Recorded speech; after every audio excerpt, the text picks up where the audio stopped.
Lima Sur, Arequipa y Lamas, Tarapoto escuchan Misterios al Anochecer. Misterios al Anochecer, un programa que te interna en lo mejor de los enigmas, en los hechos misteriosos, la cultura y la buena música. Misterios al Anochecer.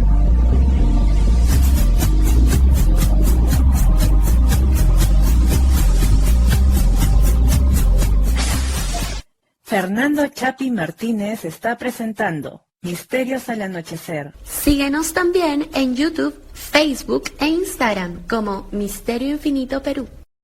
¿Qué tal, amigos? ¿Cómo están? Bienvenidos a una edición más de Misterios al Anochecer a través de Radio Imperial 2 en Lima Sur, Radio Estación Lamas en la región San Martín, Radio Arequipa Internacional en la Ciudad Blanca y también, por supuesto, a través de Misterio Infinito Perú en YouTube, que si no están ya inscritos, porque ya somos más de 10.000 en esa familia, Misterio Infinito Perú en YouTube, pues, ¿qué están esperando? Simplemente entran a YouTube, buscan así como Misterio Infinito Perú y le dan a suscribirse, es totalmente gratuito. Así que por ahí estamos con bastante contenido y con todos y cada uno de los programas de Misterios al Anochecer, desde que se llamaba incluso Misterios al Atardecer, para que vean ustedes la antigüedad. Eso sí, disculparán la calidad de los primeros programas en cuanto a audio, pero el contenido ahí está para todos ustedes, para quienes sepan valorarlo. Ahora nos encontramos con un invitado que ha estado en otras ocasiones también, pero siempre con diferentes temas que nunca nos han dejado indiferentes. Se trata de Alejandro Merino González, del canal de YouTube El Árbol Rojo EAR, directamente desde Málaga, España, que bueno, ahí también tiene muy buen contenido. Hace poco amenazó con volver, de hecho volvió con un interesante video a YouTube y sé que pronto va nuevamente a volver ahora sí con todo el ímpetu, con toda la fuerza. ¿Qué tal, Alejandro? ¿Cómo estás? Bienvenido a Misterios del Anochecer.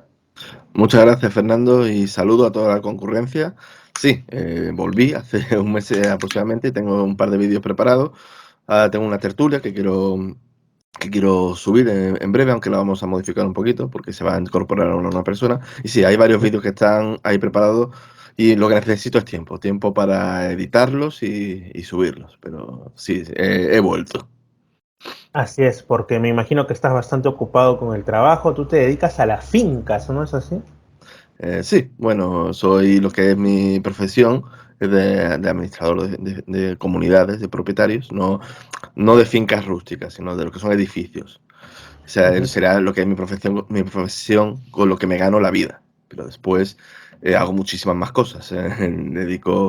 Tengo estudio, hago cursos por las tardes, también enseño, también hago profesor, escribo.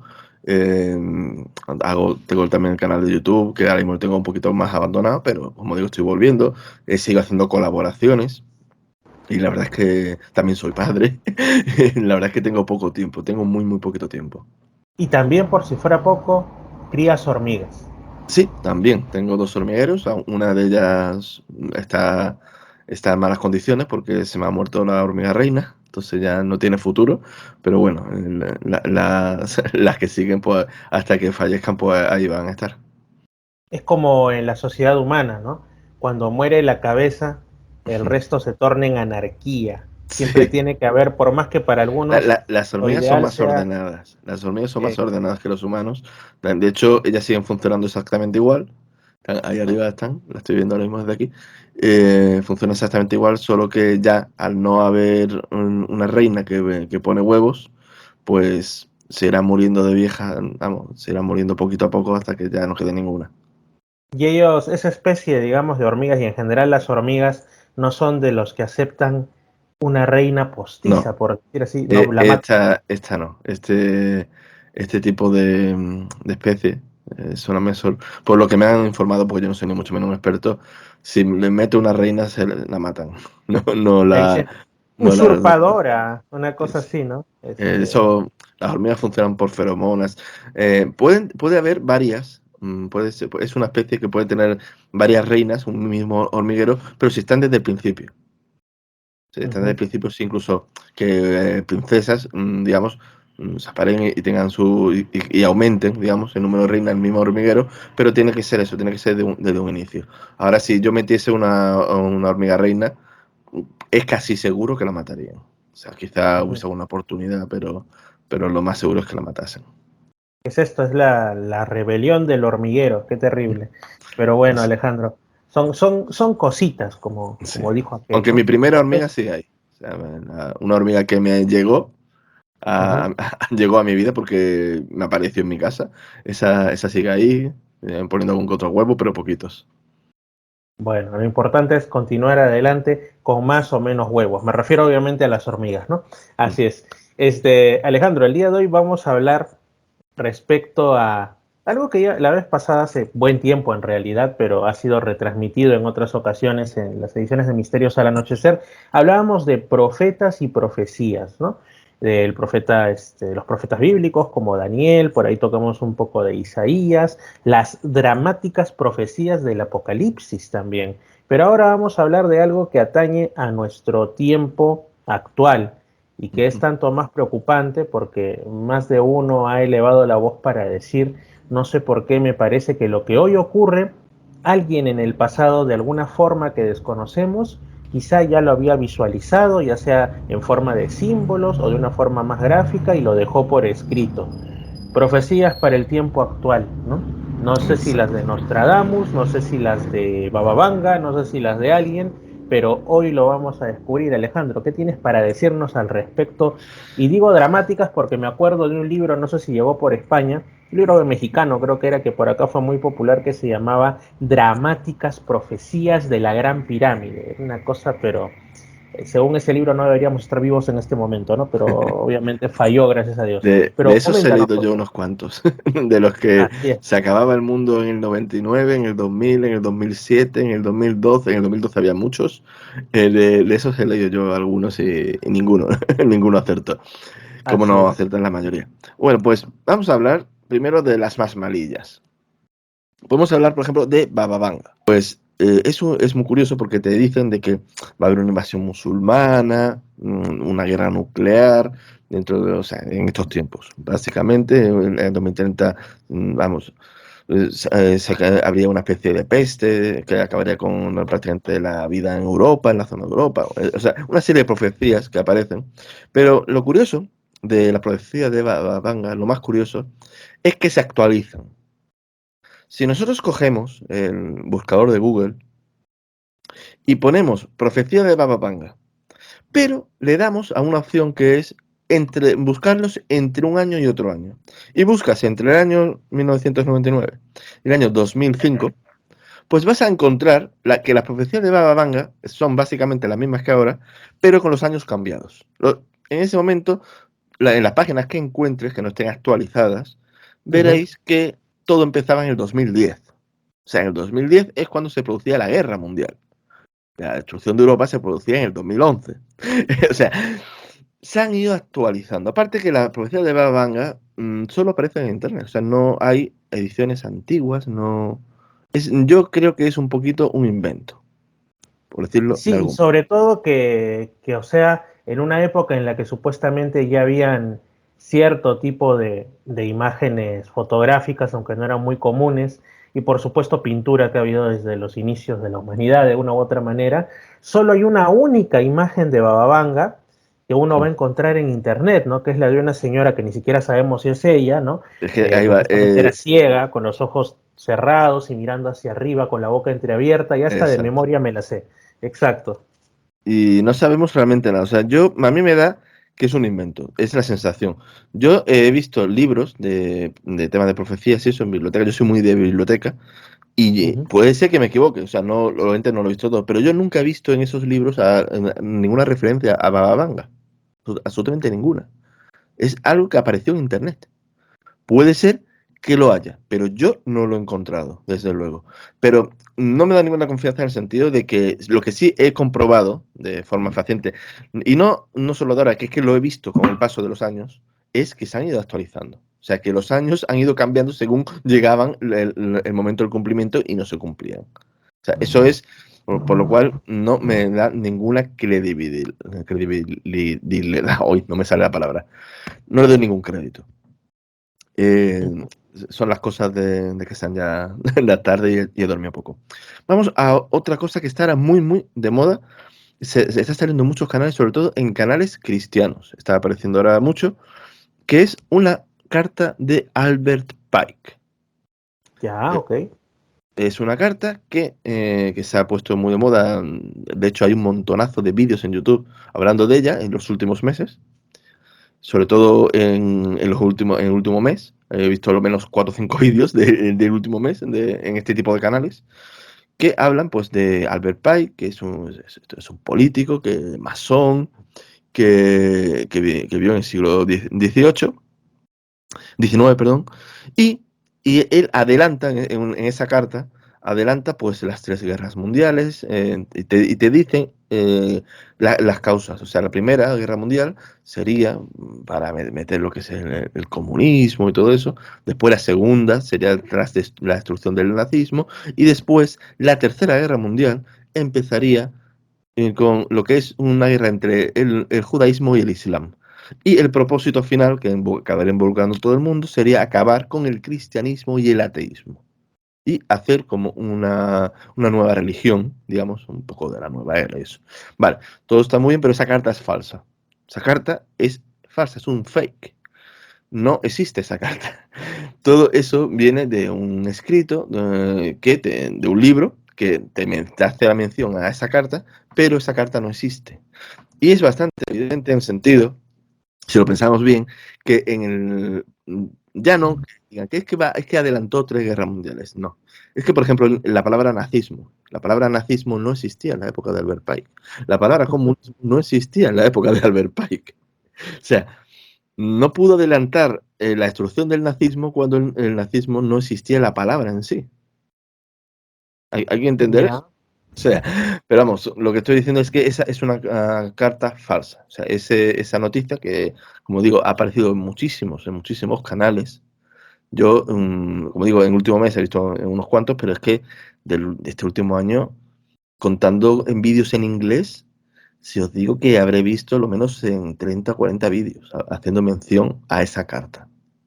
Y son de canales que son muy buenos, pero no han comprobado esto. O sea, empiezan a hablar de una cosa y de otra y mencionan la carta, mencionan digamos, estas profecías, pero no han comprobado de que no son auténticas. Me parece interesante. Me parece interesante sobre todo porque nos habla de ese tamiz que nosotros tenemos que poner cada vez que nos llega alguna noticia o alguna supuesta, lo que fuera, ¿no? A través de las redes, sobre todo para poder discernir qué cosa puede tener base y cuál puede ser un bulo, ¿no? Siempre para las afirmaciones extraordinarias hay que dar pruebas extraordinarias. Es lo que yo siempre digo. Y cuando te aparece algo muy extraordinario tienes que ser un poquito escéptico. Yo lo que siempre suelo hacer es partir que algo es falso. Y después busco las pruebas. Si las pruebas me convencen de que es auténtico, lo acepto sin ningún problema. Pero si no me convence lo suficiente, pues lo dejo en stand-by, y si compruebo de que es falso, pues lo sigo dando por falso. Yo creo que esa es la forma correcta para que no te engañen. O sea, cuando te cuenten algo que te saque un poquito de lo normal, ser escéptico con el tema, pero una cosa es ser escéptico como punto de partida y otra cosa es tener la mente completamente cerrada, que es lo que hacen los pseudoescépticos, que ellos tienen una creencia y piensan que algo que se salga de esa creencia es imposible y nada le va a entrar. No hay ninguna información, ninguna prueba que pueda modificar ese pensamiento. Por lo que hay que tener una mente abierta. Lo que no hay que tener una mente abierta es tan abierta como para que se te caiga el cerebro. Claro, pues no sé si... imagínate, ahí para que lo recojas sería terrible, sería sucio, ¿no? Por el piso, claro que sí. Continuemos, tú dijiste, vamos a empezar por las más malillas, o sea, las que no tienen muchos pisos de ser reales. Vamos subiendo, como dicen. Vamos a ir a lo que se está hablando, porque no quiero alargar demasiado el programa, porque podríamos tirarnos horas y horas hablando. De hecho, de lo que vamos a ir hablando, se puede hacer de cada una de ellas, se puede hacer un pequeño vídeo. O sea, la verdad, se puede hacer una pequeña tertulia de cada una de las cosas que vamos a hablar. Ahora mismo tenemos una situación en el que existe un ambiente, sobre todo en el mundo cristiano, de sensación de que puede ser que sea el momento de lo que sería el fin de la era, lo que la gente dice el fin de los tiempos, que no es el fin del mundo, o sea, no es que el mundo se va a acabar, pero sí el fin de una era. Y lo que sería en conexión con lo que es el libro del Apocalipsis, el libro de las revelaciones de Juan. Entonces, en el mundo cristiano existe como una ebullición. Hay que entender que nos acercamos al cumplimiento del segundo milenio de lo que sería la aparición y muerte de Jesús de Nazaret como su vida pública, porque Jesús de Nazaret nació en el año -6, -7, desde el punto de vista de los datos históricos que tenemos. Su vida pública empezó en el año 27 y falleció en el año 30. En el año 30-33 es lo que creen los historiadores. Yo estoy completamente convencido que es en el año 30. En abril del año 30 sería su muerte. Bien, pues desde esta perspectiva, que se está a punto de cumplirse los 2000 años, hay que entender que tanto en el cristianismo como en el judaísmo existe una profecía que el mundo tendrá que existir 7000 años, lo que es la era. La era actual serían 7000 años. Los primeros 2000 años serían 2000 años de oscuridad. Esto lo podemos encontrar en los escritos de Orígenes, desde un punto de vista cristiano, y en el Talmud. En el Talmud, esto que voy a decir ahora aparece. Como digo, serían 7000 años, sería una semana, de una setena, y cada día, digamos, de esa setena, de esas semanas, correspondería a 1000 años. Esto lo dice, no es una interpretación mía, esto es una interpretación de los propios autores antiguos. Bien, pues bien. en los 2000 primeros años habría oscuridad. ¿Qué quiere decir esto? Oscuridad espiritual. O sea, que el mundo pues, viviría en desde lo que es el diluvio, contando desde el momento del diluvio. Desde el momento del diluvio, 2000 años de oscuridad. Después habría 2 años de ley. Es decir, que a los seres humanos se le entregaría lo que es la ley de Dios. Después habría 2000 años de era mesiánica, o sea, aparecería el Mesías y habría 2000 años de una era, digamos, mesiánica, que tuviese que ver con el Mesías, con la aparición del Mesías. Después habría, por fin, unos 1000 años, después de los 2000 años mesiánicos, habría unos 1000 años que serían, digamos, del reino, ya digamos de lo que sería el establecimiento del reino de Dios en la tierra. O sea, unos 1000 años de prosperidad, de felicidad, etcétera, etcétera, etcétera. Al menos al principio. Vale, esa sería la visión. Pero ¿de dónde hay que contar? O sea, vamos a imaginar que fuesen reales, porque obviamente estamos hablando de un tema religioso, pero vamos a partir de un punto de vista de que vamos a intentar interpretar para pensar, ponernos en la mente de todos aquellos que piensan que se va a cumplir. Lo que sería el diluvio, desde un punto de vista histórico, obviamente el diluvio universal no existió. Desde un punto de vista histórico no vas a encontrar ningún historiador que diga que hubo un diluvio universal. Podrás encontrar creyentes, pero historiadores no vas a encontrarlos. Pero si te encuentras historiadores cristianos, historiadores también desde un punto de vista crítico, que consideran que ese diluvio está inspirado en 2 posibles acontecimientos. Uno de ellos sería la creación del Mar Muerto. La creación del Mar Muerto hace 7500 años, pues hubo un acontecimiento que está en discusión qué fue lo que pudo ser, que abrió lo que es el estrecho de Gibraltar. No. Bueno, una de las opciones es que se abriese el estrecho de Gibraltar, que es la que yo creo, y el mar Mediterráneo, que estaría mucho más bajo, y sería un mar interior, porque estaría cerrado el estrecho de Gibraltar, pues entró y atravesó el estrecho que no me sale la palabra, el que une lo que es Grecia con el mar Negro. De los Dardanelos, Los Dardanelos, exacto. El estrecho de Ajá. Dardanelos. Entonces, hace 7500 años, antes de ese tiempo, ese estrecho era un río que iba desde un lago de agua dulce hacia el Mediterráneo. Por tanto, por lógica, hay que pensar que el Mediterráneo estaba más bajo, y la única forma que estaba más bajo es que el estrecho estuviese cerrado. De ahí que yo pienso que la causa es la apertura del estrecho. Pero hay gente que piensa que no, que el estrecho estaba cerrado y ese río pues, acabaría en un laguito, y lo que hubo un terremoto que abrió el estrecho de Dardanelos. Y entonces el Mediterráneo entró. Lo que son los estudios de geología y eso pues, han demostrado que hace 7.500 años hubo un tsunami que atravesó ese estrecho y amplió muchísimo lo que es el Mar Negro hasta tener las dimensiones que tienen hoy en día y la formación también del Mar Caspio. Eso fue muy rápido, fue una cosa muy, muy, muy violenta. Entonces, ese recuerdo de esa catástrofe en la mente de aquella gente primitiva, de los que sobreviviesen, pues lo podrían considerar un diluvio y con el paso de los milenios de tradición oral, pues que fuese el recuerdo de un diluvio universal. Tiene sentido que pudiera ser así en lo que es aquella zona. Claro, pero ahora el asunto con el diluvio es que también existen tradiciones o supuestas tradiciones incluso en América. Sí, y entonces uno dice, ¿y esto cómo lo supieron? Eso es lo que defienden, aquellos que defienden el diluvio universal. Te dice que hay pruebas de que el diluvio universal ocurrió en todo el mundo. Hay pruebas del diluvio en todo el mundo. Hay conchas marinas en el Himalaya, en los Andes, hay historias de diluvios en todo el mundo, con la historia de salvadores, etc. Pero cuando nos ponemos a analizar cada una de esas, después no tiene nada que ver. O sea, México para empezar, es una leyenda mucho más moderna en términos relativos, estoy hablando. Y la historia, pues se acaban subiendo a un monte, después en las zonas que son costeras, no es un diluvio tal como nosotros lo entendemos, sino que es un tsunami, lo que cuentan sus historias.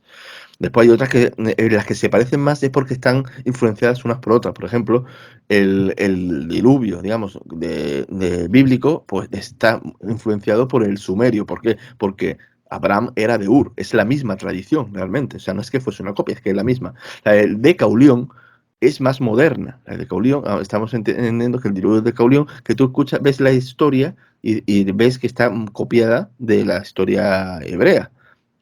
Pero, sin embargo, la historia del diluvio de Caulión ocurrió en el siglo II antes de Cristo. Está documentado, tenemos una estela, que es la estela de Paros, donde nos sitúa la fecha exacta de que ocurrió el diluvio de Colón, que fue el año 1200 y algo, si no recuerdo mal, antes de Cristo. Después, en China... Paros no era donde estaba el faro y que por eso le pusieron... No, Faro no, de Paros. Paros es una isla que hay al este de Grecia, de lo que es la península. Ahí por Grecia, en el mar Egeo. Exacto, como que en la esa zona de San Marco hay un montón de islas. Sí. Aquellos que hayan jugado al Assassin's Creed Odyssey, pues pueden visitar la isla de Paros. Pues allí se encontró una estela que es muy importante, un yacimiento arqueológico muy, muy importante, donde vienen una cronología de distintos reyes y distintas catástrofes, como los reyes Cecrópidas, que Crópidas aparecen ahí, y entonces han servido, pues, por ejemplo, para poder situar el momento en el que se produce la guerra de Grecia contra Atlántida, que mencionó Platón. Gracias a esa estela podemos situarla de forma histórica. Vale, pues como digo, cuando nos ponemos a analizar de forma precisa cada una de los distintos diluvios, vemos que no tienen nada que ver unos con otros. Y algunos son de tradiciones a lo mejor del siglo VI, otros del siglo a lo mejor XV, otros del siglo a lo mejor 10 antes de Cristo. O sea, en cada zona no solo son historias diferentes, sino que el origen de cada historia está en momentos distintos y por catástrofes distintas. ¿Por qué? Porque catástrofes con agua ha habido en muchos sitios. Por ejemplo, en el año 2004, muchos que no sean los más jóvenes, pues recordarán que el día de Navidad hubo un tsunami que acabó con más de 200.000 personas. Creo que hay una película muy buena que se llama Lo Imposible, que relata pues, lo que fue aquella catástrofe. Eso hace 4.000 años es un diluvio universal para la gente que lo hubiese vivido. ¿Entienden?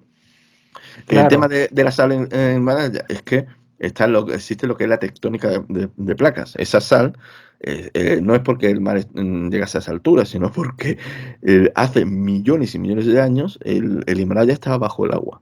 Hace muchísimos millones de años, antes de que hubiese cualquier animal de los que están hoy en día en la Tierra. Digamos, esas son las cuestiones. Pero nos estamos yendo por las ramas y no te preocupes. Continuemos con las profecías. Salgamos de las aguas del diluvio. Salgamos de que hoy como siempre se aprende algo y acá tengo mi cuadernito de los apuntes, he puesto, no se pronuncia Dardanelos, se pronuncia Dardanelos, entonces ya tengo Dardanelos, sí. el momento Que me tienen que intelectual. disculpar porque llevo una semana durmiendo 3-4 horas máximo. O sea, sí que tienen que disculparme si estoy un poco espeso, sobre todo con las No te, palabras. no te preocupes, es parte de la vida del hombre moderno o Sí, bueno, postmoderno. yo es que tengo también problemas de insomnio, eso es un problema personal mío. Bueno, como digo, esa Continúa. es una de las opciones, la de 7500 años. Otra de la opción que yo creo que es la más probable, en que se refiere a lo que es la historia del diluvio, es una serie de inundaciones repentinas que se produjeron en la zona de lo que es el Tigris y el Éufrates hace aproximadamente hoy en día unos 6000 años. Todo esto se sabe por una serie de estudios geológicos que se han hecho en esa zona, de los hielos, de la zona de lo que es Turquía, y todo aquello, que se acumularon grandes cantidades de hielo y se producían riadas, un tipo de riadas similares a las que ocurren, no sé si recordáis la película La Edad de Hielo 2, que Por se forma supuesto. como una presa. Pues ese efecto, eso que aparece en esa película, que se forma como una presa y de repente se rompe y cae una cantidad de agua increíble, eso es una cosa que ocurre en la naturaleza, cuando hay grandes acumulaciones de hielo. De hecho, en Francia, en la zona de los Alpes, hay un lugar donde tienen que hacer un desagüe de forma periódica de un glaciar, porque si no, arrasaría un pueblo que ya ha sido arrasado a lo largo de la historia varias veces, en varias ocasiones. Pues en Francia, cada cierto número de años hacen un desagüe de un glaciar que se va derritiendo y va acumulándose y es muy peligroso. En el caso de que acabase reventando, pues hay un pueblo de allí que desaparecería. Pues eso ocurrió. Hay restos geológicos que demuestran que eso ocurrió de forma periódica durante un tiempo concreto hace unos 4000 años aproximadamente. Perdón, hace unos 6000 años desde nuestra distancia. Y Ujú. posiblemente se refiera a esa época porque está más cercana. Pero vamos, estas son las dos opciones que podemos contar. Ahora, vamos a dar como si esta fuese. Si avanzamos 2000 años desde ese periodo, nos vamos a 4000 años atrás desde desde nuestro momento. Nos encontramos con la aparición de la religión abrahámica. Estamos hablando de que Abraham vivió aproximadamente hace 4000 años. O sea, el tema de los judíos, cuando ellos consideran que empieza la época de la ley, ellos dan dos opciones posibles. Una, que sea desde Abraham, desde el pacto de Abraham con Dios y después de Israel. Entonces, habría que retrotraerse hace unos 4000 años aproximadamente, o te dan la opción también de que sea desde Moisés. Si es desde Moisés, habría que irse unos 3300, 3400 años aproximadamente hacia atrás. Sería menos distancia. Después tenemos el libro de Urantia, que nos da una fecha concreta en caso de que esta profecía fuese real, que sería la aparición ya no de Abraham, sino de Melquisedec. Melquisedec fue el maestro de Abraham. Melquisedec en la Biblia es mencionado como el rey de Salem, una persona sin genealogía. Bueno, en el libro Urantia pues te menciona que es una especie un tipo de ángel y te da una fecha muy concreta. El libro Urantia te da muy pocas fechas concretas, muy pocas fechas concretas. Pero sin embargo sí te da esa fecha concreta, la fecha de la aparición, que sería el 1900, si no me acuerdo, 73 o 74, cualquiera que tenga un libro Urantia lo puede confirmar, antes de Cristo. Esa sería la fecha. Los 4000 años desde ese año, teniendo en cuenta que no existe año cero, se cumplirían en el año 2027. Ese sería el momento en que se cumplieron los 4000 años desde la aparición de Melquisedec. Estamos hablando siempre según el libro de Urantia. Según la Biblia no hay una fecha exacta, pero los historiadores sitúan la aparición de Abraham pues aproximadamente hace unos 4000 años. Vale. Que seguimos avanzando en el futuro. A ver, en la profecía decía 2000 años de ley y después aparecería el Mesías. Para los judíos, el Mesías no ha aparecido. Se tendría que haber aparecido, si este de Abraham, hace exactamente unos 2000 años. Y si fuese desde Moisés, pues habría aparecido pues, sobre el siglo VII antes de Cristo. Después de Cristo, perdón. Coincide con dos personajes. Con uno coincidiría con Jesús de Nazaret, sería el único candidato posible en esa fecha, Y si fuese en ese tiempo, podría coincidir con Mahoma. Serían, digamos, los dos personajes que coinciden con esa época. Teniendo en cuenta el libro Urantes, ya que lo hemos mencionado antes, si sumamos 2000 años, daría el año 27. El año 27 es, curiosamente, el año exacto, no año arriba, año abajo, no, el año exacto en que Jesús de Nazaret empieza su vida pública. Ya no según el libro Urantes, sino según los propios historiadores. Los historiadores pueden hacer, gracias al libro de Lucas, que hace un desarrollo histórico absolutamente genial, para situar lo que es el momento en el que empieza la predicación de Jesús, pues gracias a los datos históricos que tenemos de lo que es los reinados de Tiberio, pues podemos, el año 14 dentro de Tiberio, pues tenemos, los historiadores no pueden estar seguros del año exacto, porque no se sabe si cuenta los años que gobernó con Augusto o no, pero sería entre el año 26, el año 27 y el año 28. Eso es desde el punto de vista histórico. La cuestión es que coincide de una forma precisa y brutal. También, yéndonos a la profecía de Daniel, contando la profecía de Daniel, que cuenta que el Mesías aparecería en una serie de semanas, de años, desde la fecha de la orden de la reconstrucción de Jerusalén, pues nos encontramos que el año quedaría, porque el año de este decreto lo encontramos en Esdras, y gracias a los historiadores sabemos el año concreto en el que ocurre. Esto lo hablamos en otro programa. Exacto. Exacto, esto lo hablamos, no voy a profundizar en ello. Aparte, como no tengo ordenador, no tengo los datos exactos. Pues la cuestión es que, según la profecía de Daniel, el Mesías tenía que aparecer también en el año 27. Por lo cual, tiene la verdad es que para aquellos que sean cristianos, pues tienen la posibilidad de que sea Jesús de Nazaret, pues bastante realista, teniendo en cuenta las profecías que existen al respecto. Vale. Como digo, 2000 años de era mesiánica. Eso nos llevaría al año 27. El año 27 terminaría. Pues entonces, como digo, estamos en un periodo, año 27, año 30, según, digamos, si se cuenta desde la aparición, desde la muerte de Jesús. Estamos en un periodo que los cristianos que están pendientes de estos temas están muy, muy revolucionados. Pero es que han ido ocurriendo una serie de sucesos que se han ido profetizando con los tiempos y se han ido cumpliendo. Uno de ellos, por ejemplo, es la creación del Estado de Israel.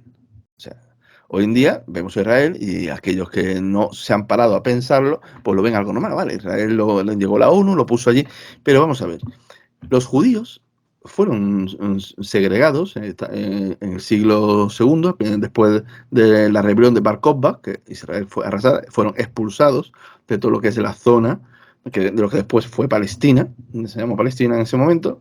Después de eso, Jerusalén fue arrasada hasta los cimientos. Primero hubo una guerra, la guerra de los judíos, que eso fue en el año 70, si no recuerdo mal, 79.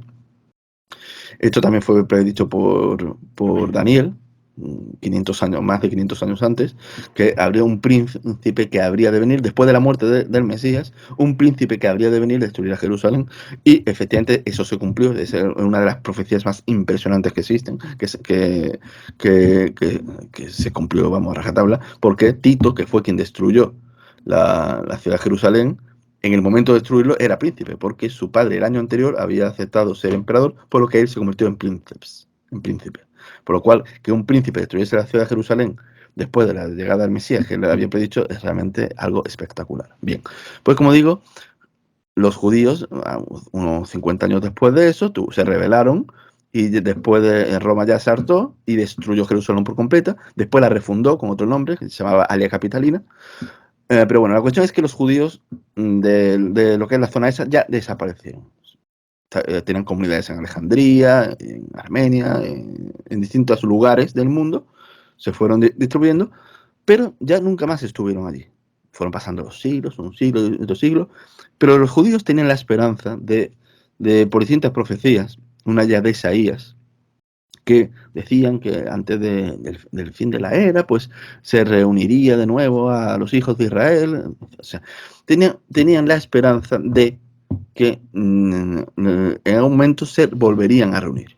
Porque Hay quien dice que Isaías se refiere a lo que es el siglo de Babilonia, pero Isaías dice una cosa muy concreta, que dice, se reuniría otra vez. O sea, Isaías habla de 2 veces, pero en concreto, cuando dice esa profecía, está hablando del final de los tiempos. Por lo tanto, cuando menciona otra vez, no se está refiriendo al momento, en el caso, obviamente, en el caso de que Isaías sea un profeta real, pues no se está refiriendo al resto de Babilonia, sino al momento del final de los tiempos. Al menos está hablando de una segunda ocasión. Pero la cuestión es que, ¿qué probabilidad había que un pueblo de todos los cientos o miles de pueblos que existen, de etnias que existen, de gente que es una religión que existen, vuelvan a reunirse en el lugar donde estuvieron viviendo durante una serie de siglos? O sea, realmente es algo extraordinario que los judíos se hayan reunido en el siglo XX y hayan formado el Estado de Israel. Es realmente, desde un punto de vista histórico, es algo insólito. Y más cuando eso había sido predicho. Y desde el punto de vista de los cristianos y desde el punto de vista de los judíos también, teniendo en cuenta lo que es esta profecía de Isaías, iba a ocurrir en un momento muy concreto. Para los judíos significaría que a partir de ese momento aparecería el Mesías. Existen distintas profecías, hay una de Jeremías, otra de Oseas, hay dos visiones. Una, que llegaría con el Mesías, y eso obviamente no se ha cumplido. De hecho, hay algunos judíos que dicen, pues no puede ser porque el Mesías no ha aparecido. De hecho, hubo gente que pensaba que Ben Gurión era el Mesías precisamente por esta profecía. Y otros que dicen que no, que primero es el establecimiento de Israel y después es el regreso del Mesías. Por lo cual, como digo, hay 2 visiones. La cuestión es que nos encontramos en un momento histórico en el que Israel vuelve a existir. Los judíos están reunidos en Israel. Existe algo que hay que tener en cuenta, que es que para el fin de los tiempos, la gente que cree en este tipo de profecías apocalípticas, te dicen que también tiene que estar el templo. No te dan un orden de primero el regreso de los judíos y después el templo, no. Realmente eso se da por sentado porque todo el mundo piensa en el templo como el templo judío. Realmente el templo es el templo de Dios. El templo podría perfectamente ser considerado como lo que es la mezquita de Al-Aqsa. Al fin y al cabo, la mezquita de Al-Aqsa es un templo a Dios. Desde el punto de vista judío, ese templo no sirve. Pero desde un punto de vista más que podemos tachar quizás de cristiano, para lo que es la antorcha de la verdad, de la luz, se le fue retirada. Esto lo está viendo a un judío, que no se ofenda. Como digo, desde el punto de vista cristiano y musulmán, la antorcha de la luz fue retirada a los judíos tras rechazar al Mesías. Por lo tanto, ese templo no tiene por qué ser el templo judío, puede ser el templo de cualquier otro pueblo que crea en el Dios, en el Dios creador. Por lo tanto, la mezquita de Al-Aqsa podría cumplir perfectamente con esa premisa también. Por lo tanto, ya tendríamos, por un lado, que se volvió a construir el templo, la mezquita de Al-Aqsa, hace ya muchísimos siglos, y después la reunificación del pueblo de Israel. Y ahora nos encontramos con profecías que te dicen que todos estos acontecimientos, esto estamos hablando ya de los salmos, de Mateo, una profecía de Mateo, en el que dice que en un tipo de poesías dobles que hay, que está hablando de Jesús, de cuándo sería el final de los tiempos, dice que esta generación, hablando de la generación de Israel, no morirá hasta que todas estas cosas sean cumplidas. Como digo, esta es una profecía doble. Hay mucha gente que hace interpretaciones dobles de la profecía, que dicen que muchas profecías sirven para 2 ocasiones. Una para un momento concreto cercano al momento en el que se dice, y otra para el final de los tiempos. Yo no sé realmente, cuando escucho ese tipo de interpretaciones, yo no sé si son antojadizas o si tiene alguna lógica. No, pero tienen su criterio. O sea, yo ahora mismo no te lo sabría decir, pero la gente que lo estudia se basa en las propias escrituras para decir que por qué son 2, porque es que hay algunos puntos donde lo dice. O sea, que hay en ciertos puntos donde dice que esto se servirá para el momento y para el futuro. O sea, te da a entender que realmente o sea, que tiene su justificación. Otra cosa es que no creas en eso. Pero ellos ven su justificación. Y como digo, estamos poniéndonos en los pies de quienes creen en esto. Y no sé, pues consideran que que esta generación no morirá hasta de ver todas estas cosas cumplidas. Aquellos que crean en el libro Urantia, pues verán que realmente, según lo que dice el libro Urantia, son dos conversaciones distintas que los evangelistas la unificaron. En un lado, Jesús hablaba de Jerusalén, y en otro lado hablaba del final de los tiempos. Y entonces, en el libro Urantia tendría más sentido, pero no tendría por qué ser en esta época, obviamente, pero tendría más sentido, solo que en la Biblia el evangelista, en sus recuerdos, pues lo unificó. Siempre que estamos hablando de que el libro Urantia esté en lo cierto. Vale, pues, ¿qué dura una generación? Una generación dura, según la Biblia, nos vamos a Salmos 90-10, pues dura 70 años y 80 para aquellos que son más robustos. Pues estamos hablando de 70-80 años. Es las generaciones que vivirían los acontecimientos del fin de la era desde el establecimiento de Israel. Israel pues fue creada el 14 de mayo de 1948. Por lo tanto, 70-80 años, pues estaríamos hablando de más o menos los años 20 hasta los años 30 de este siglo. Sería más o menos este periodo. Es otro momento, como digo, que ya apunta a esta dirección, a más o menos estos momentos. Después, ¿qué ocurre?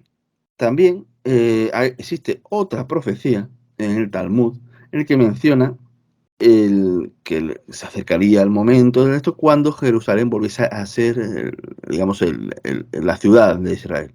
Y esto también ha ocurrido. Esto ocurrió el 14 de mayo de 2018. En ese momento se trasladó la capitalidad de Israel de Tel Aviv a Jerusalén. Eso ocurrió en el 60 aniversario de la creación del Estado de Israel. Se trasladó la capital, la capitalidad. Exacto, la capital pasó de Tel Aviv a Jerusalén. Por tanto, otra profecía que fue cumplida. Y ya entonces, como digo, nos encontramos en un periodo en el que todos aquellos que están pendientes de todos estos temas, pues están nerviosos porque ven que muchas cosas se han cumplido. Pero ¿qué ocurre? Y ya vamos con el tema, realmente, después de esta enorme introducción, vamos ya con el tema de las profecías más que apuntan a estos periodos. Nos encontramos, por ejemplo, con que en 1846 apareció en Francia lo que se conoce como la aparición de la Virgen de la Salette. En ese momento, pues, era un chico, un niño y una niña, que tuvieron una serie de apariciones marianas, en el que un ser que se identificaba como la Virgen, como los chicos creyeron que era la Virgen, pues les dio una serie de instrucciones y le dijeron que se tendrían que publicar sobre 1858. Pero estos niños hablaron con su obispo y todo eso, pero al final la cuestión es que no le hicieron caso. Al final fue solo por parte de la niña, que ya obviamente era ya una mujer, en 1879, ella hizo un escrito quejándose de que no le habían hecho caso y que no se había publicado cuando la Virgen había dicho que tenía que publicarse, y que eso podía, según ella, pues se interpretó que eso provocó la Primera Guerra Mundial, que después se provocaría por una serie de conflictos que acabarían en la Primera Guerra Mundial. La cuestión que también es un poco, que también siempre me ha parecido un poco extraño, ¿no? Cómo se origina la Primera Guerra Mundial por cosas muy específicas y que generan fue planeada, una especie de bola de nieve. Se fue cociendo a fuego lento durante bastante tiempo. Bueno, estas cartas son muy curiosas porque te hablan de que tenía un mensaje que tenía que hablarle al Papa y a Napoleón. Estamos hablando obviamente de Napoleón III. Que nadie se eche la mano a la cabeza con ¿cómo va a ser Napoleón? La cuestión es que esta carta, si realmente fueron dadas, digamos, estos mensajes en 1846, pues adelantó, en las cartas adelanta que Napoleón se declararía emperador. Estamos, como digo, vuelvo a decir, en Napoleón III, sobrino de Napoleón Bonaparte. Creo que era de su hijo Luis, ¿no? Del hermano Luis, me parece, no estoy seguro, creo que era de Luis. Pero claro, no tenemos la confirmación. ¿Por qué? Porque la carta que tenemos, como digo, es de 1879. O sea, el escrito que tenemos es posterior, aunque supuestamente son las profecías que tienen que haber salido en el 58 y que son las profecías dadas en el 46, pero la realidad es que el escrito apareció en el Vaticano en 1999, pero es un escrito auténtico, pero es ya cuando Napoleón ya realmente, ya Napoleón III ya había hecho todo eso, ya incluso había muerto y todo eso, por lo cual te tienes que creer o no que es, que es del 46 y no del 79, porque si es del 46 adelantó que Napoleón se iba a convertir en emperador, se iba a autoproclamar emperador, porque la carta lo dice. Pero claro, la cuestión es si te crees o no, porque no, que yo sepa, no se han hecho estudios para intentar para saber si el documento es o no de la fecha que supuestamente era. Y aunque sea de esa fecha, si las palabras de la niña, del Melanie, pues eran así. La cuestión es que, como digo, continúo con estas profecías, son 33 profecías. Estas profecías pues te hablan que a partir de 1864 pues el diablo arrastraría a mucha gente porque habría muchos demonios en la tierra que estarían encargados de corromperla. Entrarían en las iglesias, en la propia iglesia católica, que se le quitaría, adelanta que se le quitaría el poder político a la iglesia con el paso de los tiempos, con el paso de las décadas los gobiernos tendrían como objetivo destruir todo lo religioso, adelantó conflictos y una gran guerra general, como he dicho antes, que dice que eso que se podía haber evitado si le hubiesen hecho caso a la Virgen. Como digo, y finalmente pues te dice que el acto final, lo que es el final de la era, empezaría, esto es importante, cuando, y además hace hincapié en esto, cuando el Evangelio se dice a conocer en todo el mundo. Y hace hincapié en todas las naciones. Y eso ha ocurrido con la época de Internet. Antes de ese momento, lo que es el cristianismo, lo que son los mensajes del cristianismo no ha llegado realmente a todo el mundo. O sea, a partir de la llegada de Internet, ya la gente ha podido acceder y cualquiera, o sea, en el mundo musulmán, por ejemplo, o en el mundo más budista, más cerrado, que no tenían ni idea de lo que era el cristianismo, que sí, quizás lo sabían que existía el cristianismo, pero no tenían ni idea de lo que es el cristianismo, pues ya les ha llegado. O sea, ya realmente cualquiera que ha podido interesarse un poquito, estando en cualquier parte del mundo, ha podido saber qué son, digamos, lo que es la escritura del cristianismo y lo que piensan en eso. Por lo cual es bastante curioso. Después te habla de la destrucción de Roma, la cual consideraba ya completamente corrompida. O sea, te habla de una corrupción de la iglesia y la destrucción de Roma. Después te habla de fuego en el cielo. Te habla de fuego en el cielo que destruiría 3 ciudades. O sea, según estas profecías hechas en la Salet, el fuego del cielo destruiría 3 ciudades. Esto la gente, los distintos personas que lo interpretan piensan que podría tratarse de 3 bombas nucleares. O sea, durante un conflicto mundial que 3 ciudades acabasen siendo destruidas mediante la utilización de armas nucleares. Después aparecería una persona que acabaría con la guerra, erguiéndose como un salvador. Y esta persona sería el anticristo. Y poco tiempo después, pues habría una purificación del mundo mediante agua y fuego. Por ejemplo, lo que podría provocar un meteorito que cayese en el océano y provocase que cayesen volcanes. Esto es un añadido mío, porque lo que dice la profecía, en caso de que sea cierta, es que vendría una purificación del mundo mediante agua y fuego. Y a mí no se me ocurre otra cosa que pueda provocar las dos, digamos, esas dos, porque tanto un meteorito al caer provocaría muchísimo fuego, incendios por donde pasase antes de impactar, y después que al golpear la Tierra, un meteorito de cierto tamaño, pues provocaría que montones de volcanes pues estallasen, y si cayese en el océano, pues imaginad una ola de a lo mejor 1000 o 2000 metros de altura, yendo contra las costas de los distintos continentes. Sería realmente la purificación del mundo. Digamos que todo quedaría renovado en el peor de los sentidos. Sí, exacto. Y a partir de ese momento pues se renovaría el mundo. Ahí, digamos, existen muchísimos más mensajes en todas estas apariciones marianas.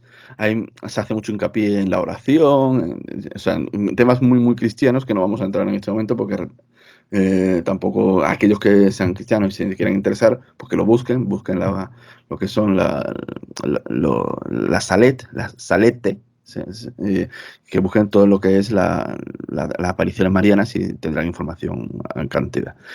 Después seguimos hacia adelante en el tiempo, no muchos años, y nos encontramos con las profecías de Lourdes. Profecía de Lourdes. Lourdes es un sitio muy especial. Eso hay que decirlo.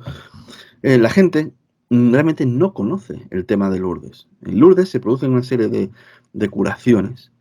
Y muchos dirán que son escépticos, que no, eso son exageraciones, son cosas inventadas. Eso es cosa de digamos, de gente demasiado crédula. Es seguro lo que Exacto, van a exacto. decir.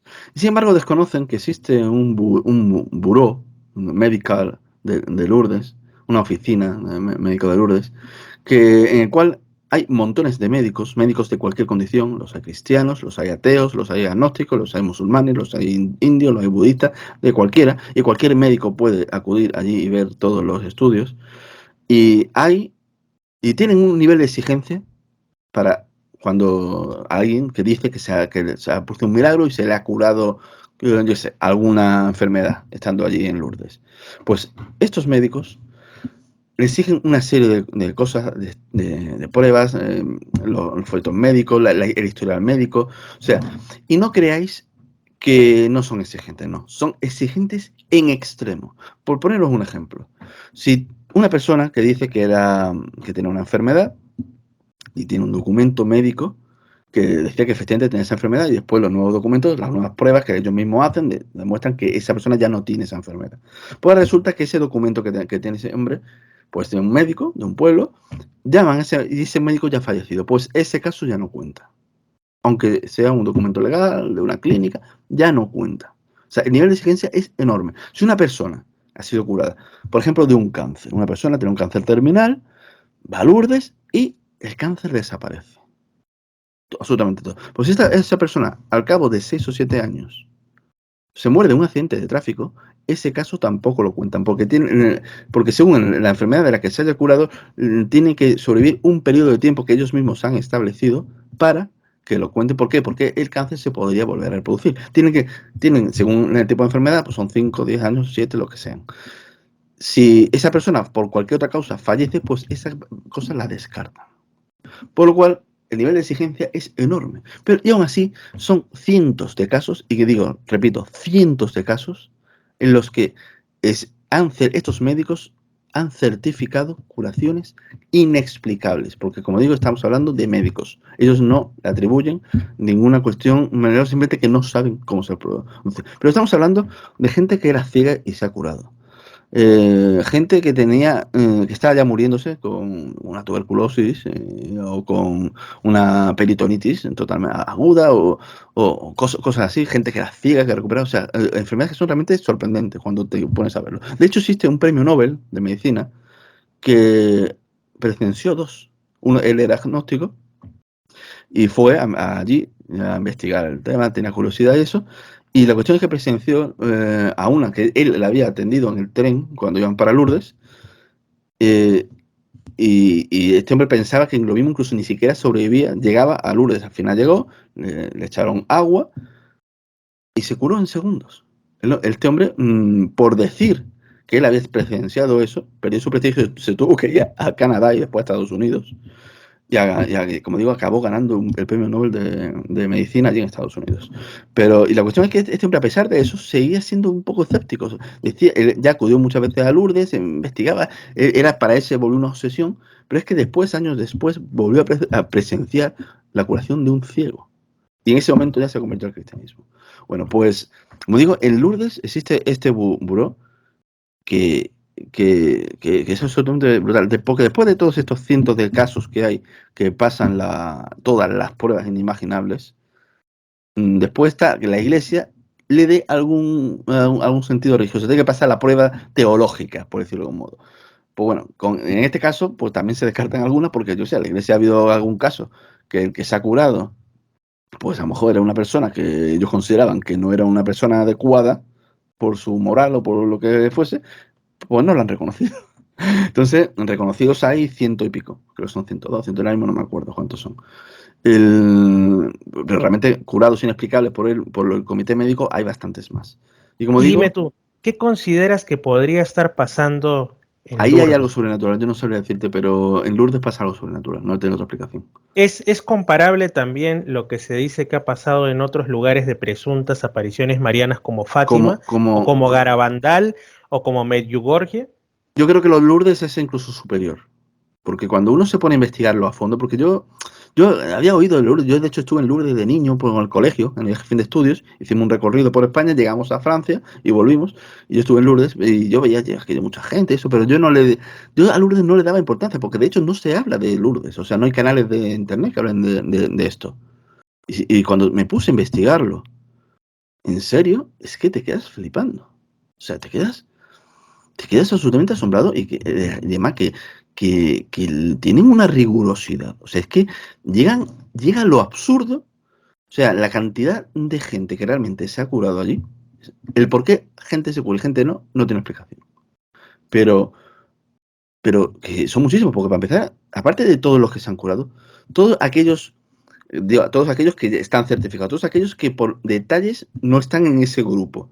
Y después tantos, aquellos que simplemente que nos han curado, pero no han ido a decir me he curado, que son la mayoría. La mayoría se van a su casa y más contentos que nadie y ya está. O sea, algo ocurre. Yo no sé el qué, pero en Lourdes pasa algo. Bueno, pues como digo, existe también de Bernardita, que fue la chica que vio a la Virgen en la cueva, de todo eso, estamos hablando del siglo XIX. Pues en el año 1879, Bernardita le escribió una carta al Papa León XIII. Y predijo 5 cosas. Hizo 5, está evidente, hizo 5 predicciones. Una, que allí se crearía una peregrinación, un santuario. O sea, esto se cumplió, pero esto quizá puede ser una profecía autocumplida porque al fin y al cabo lo provocó la Iglesia. Pero también dijo que a partir de esa época que estaban viviendo, estamos hablando, como digo, del siglo XIX, se produciría un increíble avance de la ciencia y de grandes descubrimientos como nunca antes en la historia de la humanidad. Eso ya es una profecía que tiene curiosidad porque se ha ido cumpliendo. Después, la tercera fue la llegada de un poder terrible a Alemania en los años 30 del próximo siglo, o sea, del siglo XX. Eso sí es impresionante. Estamos hablando que es una carta que existe, que está fechada en 1879. Esta carta la tiene el Vaticano y es conocida, o sea, es una carta que se hizo conocida en su momento. Y dijo que llegaría a Alemania un poder terrible en los años 30 del próximo siglo, o sea, de los años 30 del siglo XX. Y que acabaría afectando en una guerra a muchísimos países. Y en el momento que ella lo dijo, no había ninguna pista de que eso pudiera ocurrir. Porque fue un surgimiento muy rápido. En ese momento, la preocupación estaba más en lo que era la zona del este de Europa y en Rusia. En el momento, era la zona caliente en esa época. Pues fíjate, pues bueno. La cuarta, ya he dado 3. La cuarta fue que predijo que el hombre llegaría al espacio. Saldría de lo que es la Tierra. Y por último, una guerra con el mundo musulmán, la cual llevaría al fin la era de la ciencia y el materialismo, y llegaría una nueva era donde los hombres, la nueva era de la fe, donde los hombres creerían en Dios y en Jesús, y a la cual continuaría una época, sobre todo un siglo de prosperidad, donde no habría hambre en ninguna parte del mundo. Lo que dice concretamente la carta es que ninguna familia pasaría hambre en ninguna parte del mundo. Pero me parece muy interesante el tema de la supuesta, según estas profecías, que por algún motivo no son tan difundidas, quizá por políticamente incorrectas, sobre todo la última que has mencionado. Sí, es curioso. Me da que pensar, ¿no? Pero digamos que a pesar de que sería una confrontación entre el occidente arcoíris y materialista, profundamente nihilista, hedonista y todos los istas negativos, que se confronta con, obviamente, un mundo musulmán mucho más fortalecido en la creencia en sí mismo y en sus tradiciones y en Dios, al final esto desemboca en, digamos, una nueva civilización que no es que crea en Alá, sino que cree en Jesús, ¿no? Me parece muy interesante un resurgimiento del cristianismo en el momento en el que ya se le da por... Estamos hablando también de que son profecías cristianas. O sea, tú cuando lees las cartas, es un lenguaje muy cristiano. Nuestra Señora, nuestra Madre, me decía que rezase mucho, que dijese la oración. O sea, ella habla de esa manera. Hay que decir más cosas también. Por ejemplo, ella especifica que esta guerra con el mundo musulmán empezaría a partir del año 2000, sobre el año 2000. En ese momento es cuando se producen los ataques a las Torres Gemelas, la invasión a Afganistán. Si algún día en el futuro se habla de, vamos a suponer que es una guerra dentro de o el año que viene o dentro de unos años, quizá muchos historiadores en el futuro podrían decir que todo empezó con las Torres Gemelas, o incluso antes, porque no olvidemos que en los años 90 ya hubo varios atentados. O sea, hubo ahí, se puede decir. Y también habla, que se me pasaba, habla de una destrucción de una ciudad persa, es decir, de Irán. Uh-huh. Menciona eso también Bernardita en la carta. Esas son las profecías de Bernardita en una carta al Papa León. Me he quedado sin palabras, me he quedado casi al borde de la tartamudez, de lo singulares y, como digo, lo poco conocidas. A la gente le gusta más hablar, como digo, ¿no?, de Baba Vanga o de otras cosas incomprobables, ¿no? Y sin embargo esto, que tanta gente alrededor del mundo pues peregrina. Pero en internet hay muy poca información, también te digo. Tú puedes encontrar información cristiana, pero sin embargo, en libros sí. En libros te encuentras esta información. O sea, si acudes a libros y eso, sí te encuentras más esta información. A libros incluso antiguos, incluso de hace 40, 50 años. Te lo encuentras. Uh-huh. Me parece interesante. Bueno. Y quizá para cerrar, alguna otra de estas. No, cerrar, realmente quedarían bastantes. Entonces, voy a hacerlo, entonces si no cerremos aún en tal caso. Pues, si quieres, al menos después lo divides en dos o algo. Vamos a seguir un poquito más. Uh-huh. Continuamos porque esto es como un proceso. O sea, empieza en la Salet. Es como un proceso que ha ocurrido, que empieza en la Salet y todavía no ha terminado. La siguiente, nos iríamos a la más famosa, Fátima. Ajá. Las profecías de Fátima, estas son muy conocidas. Lo que no es quizá tan conocido es que antes según dijo Lucía, la auténtica Lucía, y digo la auténtica porque a Lucía le dieron un cambiazo, ¿no?, tremendo. Eso lo podemos hablar en otra ocasión. Sí. Lucía fue de los 3 niños que supuestamente vieron a la Virgen, o se les presentó a la Virgen. Fue la que sobrevivió, se hizo monja, estuvo en clausura durante muchos años. Ella dijo de que que el Papa tenía que habló de 3 secretos y que tenía que publicarse antes del años 40 o 50, no me acuerdo bien exactamente, que tenía que publicarse la tercera. El Papa no lo hizo. Y la cuestión es que hubo noticias, y esto es una cosa que es poco conocida, de que ella había muerto.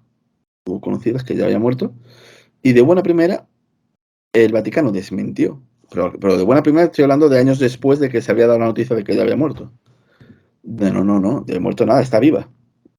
Y aparece una Sor Lucía, que es la que te encuentras en las fotos más modernas con el Papa Juan Pablo y todo eso, yendo por todo el mundo, muy sonriente, hablando de muchas cosas y eso. Y la tenían como una esfera, pasándola por muchos sitios y recibiendo.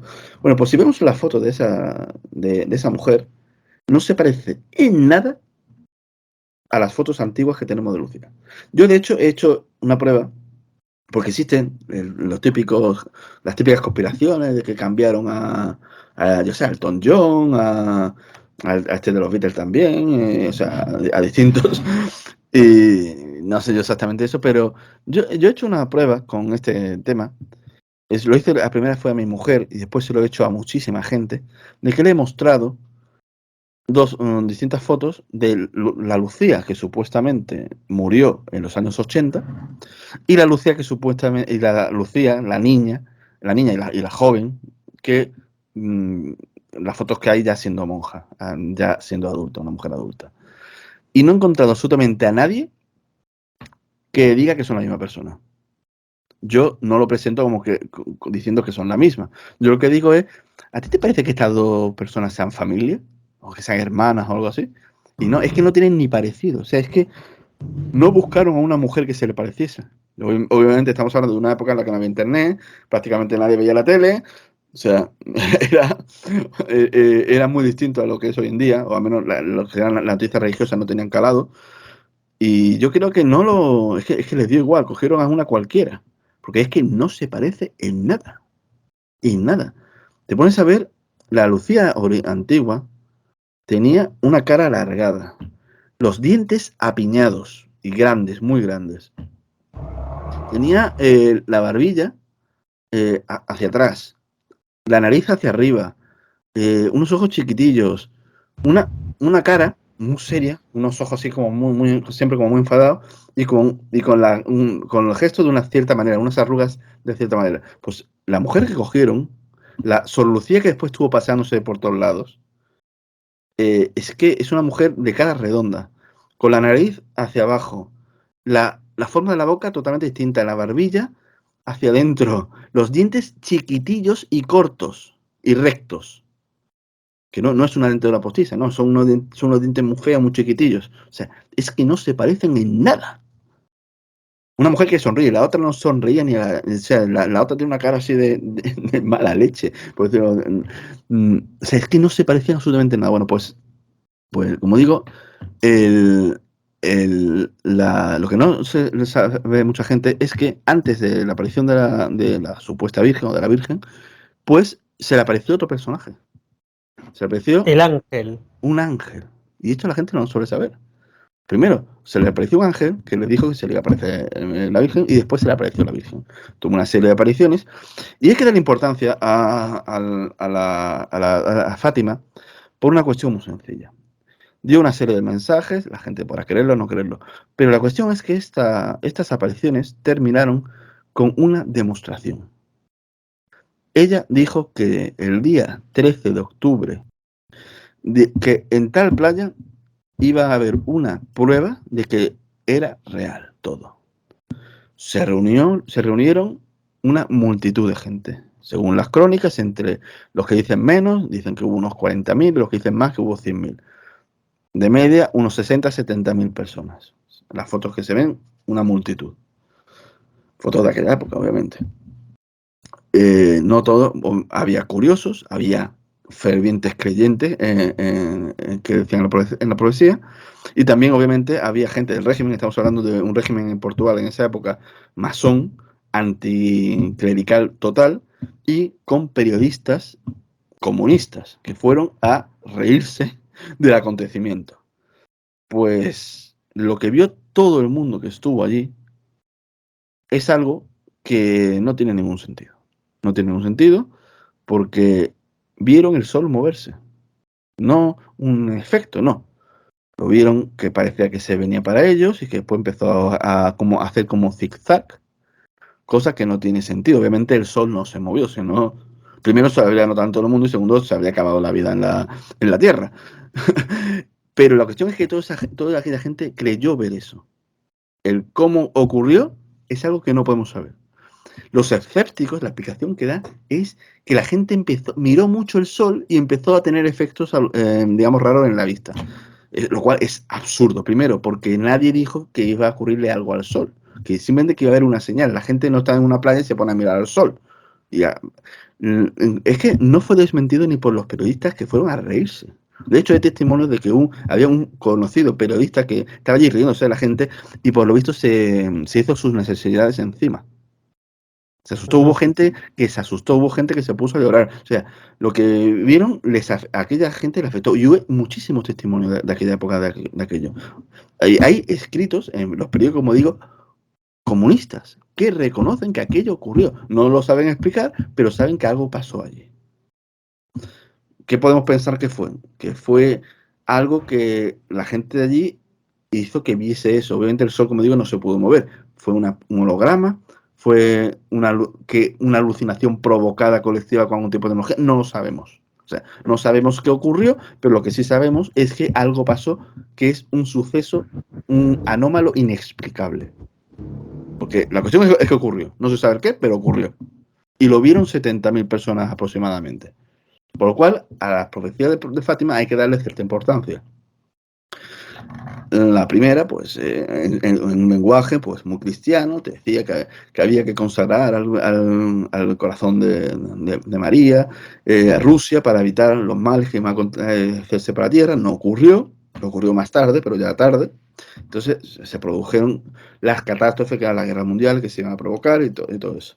Bueno, la cuestión es que quedó el famoso tercer secreto. Después estaba una visión del infierno, bueno, una cuestión de gente así.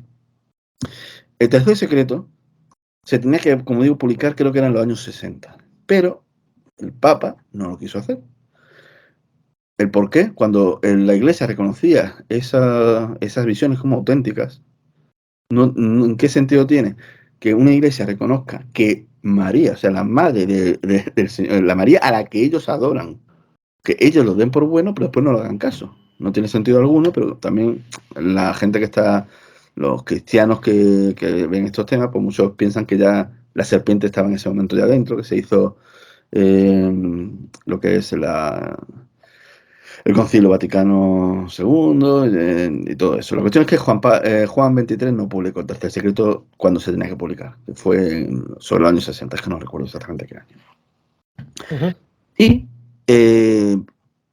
empezaron pues a correr, había gente que se lo había leído. Uno de los que lo había leído fue un obispo muy importante, el mayor teólogo cristiano del siglo XX, que es bastante conocido. Se llamaba Ratzinger, creo que es conocido por... Pero en ese momento era obispo, antes de ser conocido como Benedicto XVI. Vale, pues este hombre dio pistas de lo que era el secreto, decía que algo ocurriría en la iglesia y todo eso. O sea, dio una serie de pistas. No hablaba sobre ello, pero por ejemplo le preguntaron en una entrevista que hay en los años 80, le preguntaron de que se había dicho que iba a haber una apostasía y que había hablado de una guerra, y le dijo que si podía confirmarlo, y le dijo, algo de eso hay. Pues bueno, pues resulta que llega el siglo XXI y este hombre, ya siendo papa, publican el tercer secreto. Y no tiene absolutamente nada que ver con eso. Entonces, pero la cuestión es que se decía, la información que se tenía del tercer secreto, es que eran 4 páginas. Y lo que nos dieron es media cuartilla. Con eso ya nos damos cuenta de que no nos o nos timaron cuando dieron o engañaron al mundo, la iglesia, que tampoco sería raro, o ocultaron una parte. Ellos dijeron que no, que había habido un atentado iba a haber un ataque al Papa, que había visto el tercer secreto, había visto al Papa arrodillarse y ser golpeado, y que eso se había cumplido, que ya lo decían porque se había cumplido con el atentado a Juan Pablo II. El famoso atentado que le dispararon y sobrevivió. Pero es que eso no cuadra con todo lo que se sabía de la profecía, con todo lo que ya, pero es que uno de los que había dado información que entraba en conflicto con eso era el propio Ratzinger, el Papa, que en ese momento lo publicó, lo cual no tiene lógica. Por lo cual existe, como digo, otro. Y hay gente que se hizo una especie de revelación que la gente lo da por buena de parte de lo que faltaba. Y esa revelación, pues lo que viene a decir es que habría una gran apostasía, que habría una guerra, que Roma sería destruida, que el Papa, o sea, lo que más o menos dijo, pero después que habría una guerra con el Islam y que poco menos que después que ya sería por lo que se produce lo que es el apocalipsis. Eso es más o menos lo que viene a decir el tercer secreto. Siempre que, como digo, que sea real ese tercer secreto que corre por ahí, que como digo, no lo puedo dar mejor información porque no puedo leeroslo. Yo esto lo tenía preparado, pero no puedo leeroslo, así que lo siento mucho no ser más específico, pero venía a decir eso. Después de Fátima nos encontramos con Gabarandal. Las revelaciones de Gabarandal. Gabarandal es una ciudad del norte de España, un pequeño pueblo del norte de España, que ocurrieron entre 4 años, entre 1961 y 1965. hablan de... Son bastante curiosas. Hay que decir que son unos niños que supuestamente la María les daba. Ya estas fueron televisadas. O sea, aquí tenemos imágenes de televisión, aquí ya tenemos... Es una época más moderna. Y las imágenes son muy curiosas de ver. Yo invito a la gente a buscarlas, porque es verdad que se ve realmente sorprendente porque parece realmente que los niños van en trance. Hay un momento que van andando por el campo y van así y no se tropiezan, no se caen. O sea, yo he probado a hacer eso y te pegas o sea, es que no puedes andar por un sitio como por los que van andando. Alejandro, esto me sorprende. Tú has intentado ir de espaldas por el campo No, de mirando la espalda hacia el no, de cielo frente, pero mirando así.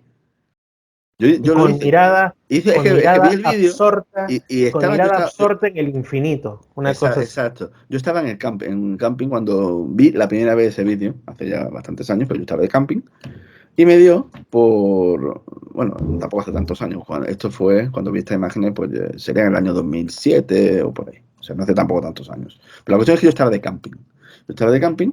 Y yo veía las imágenes, al principio, la primera sensación que te da es que dices, esto es un fraude. Pero cuando te pones a fijarte en los detalles, te quedas pensando, dices tú, se mueven raro, es que se mueven raro. Ves a los niños moviéndose raro. Entonces, el movimiento ese que hacía, hay un momento en los vídeos, yo vi bastantes vídeos, la verdad, eran bastante largos, y había ciertos movimientos que hacían que yo los intenté imitar y no pude. Y no estaba como ahora que peso 100 kilos. En ese momento pesaba 75. Estaba ágil y fuerte.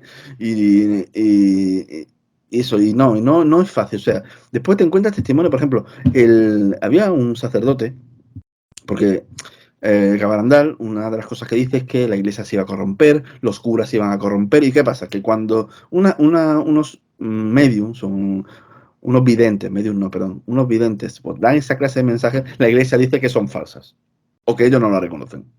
Entonces, ¿qué pasa? Que hubo el gran enemigo de Gabarandal fue precisamente un sacerdote, que era médico. Que este hombre pues se negó en rotundo, decía que aquello era falso, y eso porque era la profesión la posición oficial de la iglesia. ¿Por qué? Pues te estaban diciendo que la Virgen estaba diciendo que la iglesia estaba corrompida hasta los tuétanos y que se iba a corromper más aún. Pues, ¿qué pasa? Pues la iglesia decía que aquello no era verdad. ¿Qué pasa? Que años después, este sacerdote y médico, dijo que era cierto, que él había mentido. Dijo que se había equivocado. Un eufemismo para decir que estaba mintiendo cuando decía que aquello era un fraude. Que después dijo que no, que aquello realmente era verdad. Al menos los efectos médicos que sufrían los niños, esa cataplesia que le daban, esa clase de éxtasis. Como de arrobamiento, de éxtasis, de estar Exacto, de éxtasis que le daban, mirando, que era real, que absortos. no estaban fingiéndolo, ni era bajo efecto de ninguna droga, porque como te digo, este hombre es médico, no es un cura normal, sino que era una persona con preparación médica, que no sabía lo que era y que parecía real, o sea, que era real. Que cuando él dijo que aquello era un fraude, realmente lo dijo por la posición en la que tenía que defender.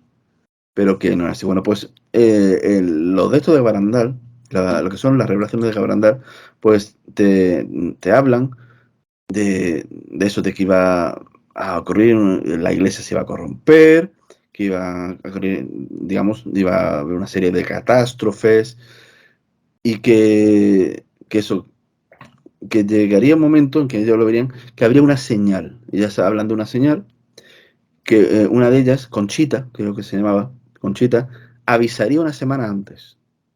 Que ella sabe la fecha, porque cuál tiene que ser durante su vida. Estamos hablando de una persona que era una niña en el año 63, 64, 65, pues hoy en día ya es una señora mayor. Si estas revelaciones son reales, siempre teniendo en cuenta eso, si esto es real, pues ya no puede quedar demasiado tiempo por el simple hecho de que esta mujer ya no le pueden quedar 40 años de vida.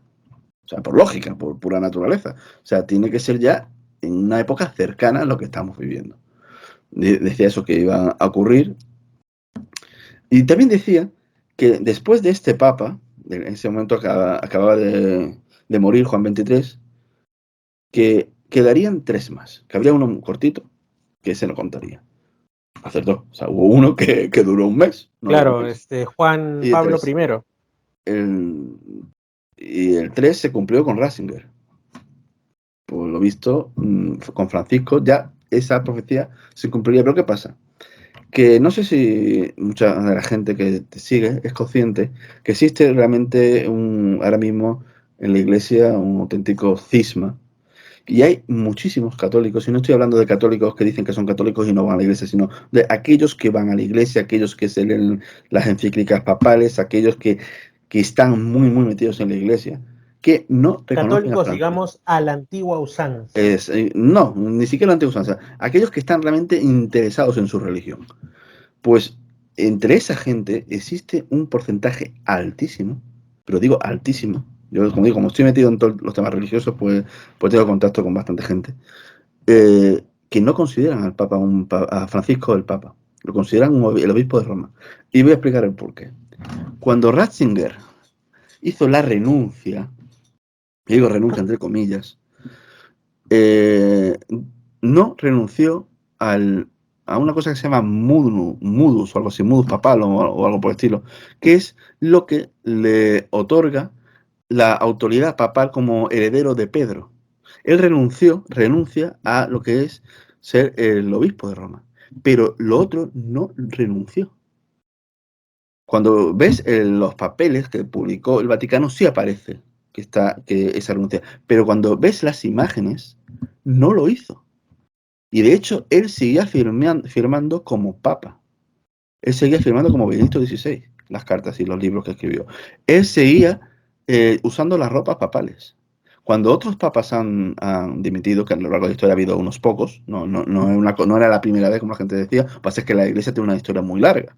Pues bien, cuando un papa renunciaba al papado, volvía a su ropa de obispo y abandonaba su nombre de papa. Este hombre no lo hizo. Benedicto siguió. Por eso ha habido dos papas durante un tiempo, entre comillas. ¿Por qué? ¿Por qué no? Pero es que la cuestión es que Francisco no firma como Papa Francisco. Firma como Francisco. Tú ves Así las es. firmas de todos los papas y todos ponen Papa Francisco. O digo, perdón, Papa Benedicto, Papa Juan Pablo, PP. Sin embargo, Francisco firma como Francisco. Pero es que él se presentó no como Papa. Cuando él hizo su presentación, él se presentó como el obispo de Roma. Invito a la gente a que lo compruebe. Él se presentó como el obispo de Roma. Después sí se ha mencionado como papa. La cuestión es que mucha gente no lo reconoce como un papa. Porque después hay cuestiones también de que mucha gente no se enteró, pero hubo una fumata blanca cuando se estaba eligiendo el signo de que donde se eligió Francisco, y que se cortó al momento. O sea, apareció la fumata blanca y se cortó. Y pasó un día más. Hasta que ya salió la fumata y que se había elegido a Francisco. Pues bien, pues unas amigas de Francisco, unas amigas argentinas que tienen, en un libro contaron como anécdotas de que había salido otro pero que pasó algo raro, que había un voto extraño y que se hubo que repetir y al final acabó saliendo Francisco. Hubo cosas raras Sí, en la elección. yo sí me acuerdo algo de eso porque estuve presenciando la transmisión en vivo y en Sí, es directo. que hubo, además lo dijeron, algunos periodistas lo mencionaron, que ha habido, que ya hay papa, y dice, no, que no, se ha cortado, no Sí, sabemos sí, qué ha pasado. Y ya fue sí, al día hubo ese siguiente, me corte. parece. O sea, Exacto. pasó algo raro. Se había elegido otro, que ahora mismo no me acuerdo el nombre, se había elegido otro cardenal, y algo pasó. Quizá al conservador cardenal Sara desde Es que no África, me que acuerdo quién muchos... fue. Era uno que era el favorito. Es que Francisco no era el favorito. Ujú. Y nos encontramos pues, con de nuevo, de buena primera, un papa que le cae bien a todos los medios de comunicación que han sido antirreligiosos siempre. Yo me acuerdo el periodo. Que incluso salió como figura del año en Sí, la sí, sí. anticristiana revista Time. Exacto. Por ejemplo, yo me acuerdo que cuando obviamente, cuando empezó Juan Pablo II, pues yo era yo era un niño chico, yo no me acuerdo de eso, pero yo sí veía, yo ya siendo adulto, pues yo veía el trato que le daban ciertos medios a Juan Pablo II y el trato que le daban otros. Por ejemplo, los medios que eran más de derecha, más conservadores, le daban un trato maravilloso. El Papa Viajero, no sé qué. Sin embargo, por ejemplo, el periódico El País, aquí en España, un periódico masón, lo ponía a caer de un burro. O sea, cada vez que podía. O sea, otras veces guardaba respeto, pero vamos, no era para nada halagüeño ni con la Iglesia ni con el Papa. Pero cuando apareció Ratzinger, cuando se hizo cuando Ratzinger fue elegido como Benedicto XVI, los medios de izquierdas aquí en España, desde el primer momento, lo atacaron, pero de una forma brutal, o sea, de forma despiadada, que si era un retroceso, o sea, es una cosa increíble. Y es que no hace nada bien. O sea, todo lo que hiciese ese hombre estaba mal, que empezaron con bulo, que si eran nazis, o sea, una serie de cuestiones. Cuando realmente es el papa más, Benedicto fue el papa más intelectual que ha habido. O sea, realmente los libros escribiendo fantásticos. O sea, yo tengo 2 libros de él, de Jesús de Nazaret, y yo muchas veces me quedo diciendo, este hombre de historia, de pensamiento, o sea, es un monstruo, tiene una mente muy abierta, muy objetivo, o sea, es realmente un teólogo extraordinario, o sea, un escritor extraordinario, Benedicto. Pues bien, sin embargo, a este hombre lo tenían fatal, y sin embargo, en cuanto aparece Francisco, en el país lo ponían como un rey, o sea, lo ponían, o sea, yo me acuerdo que cuando salió Francisco, yo no me podía creer los medios de izquierda hablando bien de un papa. Aquello era sospechoso, ¿no? Lo siguiente. Después de tantas cosas, la cruz esa tan rara que lleva, es un agente promotor de la Agenda 2030, o sea, le da mucho más importancia a eso que incluso que a las escrituras. Yo sé, hace cosas, este papa está haciendo cosas muy extrañas y hay un cisma. O sea, ahora mismo hay un cisma, hay muchísima gente que no lo considera un papa, lo llaman antipapa o directamente dicen que para algunos es el falso profeta, Sí, yo he mencionado escuchado por el que Apocalipsis. hay grupos más ahora que antes, sobre todo en estos últimos años, que abiertamente dicen, sobre todo en redes, que la sede está vacante, que no hay un Sí, papa que está vacante, elegido. que ya no hay papa, y es curioso que eso haya pasado precisamente con el papa después del último de San Malaquías. San Malaquías menciona una serie de papas y a todos les pone una frase. Siempre cuando tú lees de San Malaquías existe la crítica que te dicen que los papas que había antes de cuando aparecieron los escritos de San Malaquías encajan muy bien y los de después hay que hacerle que son muy rebuscados. Eso es mentira. Son todos igual. O sea, tú te pones a ver los papas anteriores a la fecha en la que se descubrieron los escritos de Malaquías, que fue en el año 1400 y pico, y hay algunos que parecen que encajan muy bien y otros son un poquito rebuscados. Y los que son después, exactamente igual. O sea, hay algunos que pareces dices tú, ahí va, increíble. Como por ejemplo el de Juan Pablo I, que duró 33 días, su papa, se le conoce como el de la media luna, o sea, que no duró nada. Juan Pablo II, San Malaquías lo pone como el trabajo del sol y en la voz de sol, y es una persona que viajó mucho y eso, pero lo curioso de Juan Pablo II es que cuando nació, el día que nació, hubo un eclipse y el día que murió hubo otro eclipse. En el caso de Benedicto, pues era la gloria del olivo, y curiosamente este hombre, pues antes de ser papa, pues estaba en una situación, es que no sé cómo los nombres que usan los católicos, en donde estaba en un grupo, dentro de lo que su símbolo es una rama de olivo. O sea, es muy, muy curioso. O sea, es realmente muy curioso. Después Malaquías dice, ya no menciona más papas y dice que en los tiempos últimos gobernaría la iglesia Pedro Romano. Pero no dice que sea papa, dice Pedro Romano, sin más. Eso es curioso porque Francisco, si nos ponemos a buscar alguna conexión con Francisco, Bergoglio usa el nombre de Francisco por Francisco de Asís. Y lo curioso es que Francisco de Asís se llamaba Francisco Pedro. Lo cual es curioso. Sospechoso, es sospechoso. Y es romano, el obispo romano. Eso es querer quizá buscar algo. Lo mismo este hombre se muere dentro de una semana y se acaba, y ya no hay más que discutir. Pero bueno, la cuestión es que eso, que después Malaquías, pues te habló de eso, de que en la época de la tribulación, que Roma se había destruido, todo eso.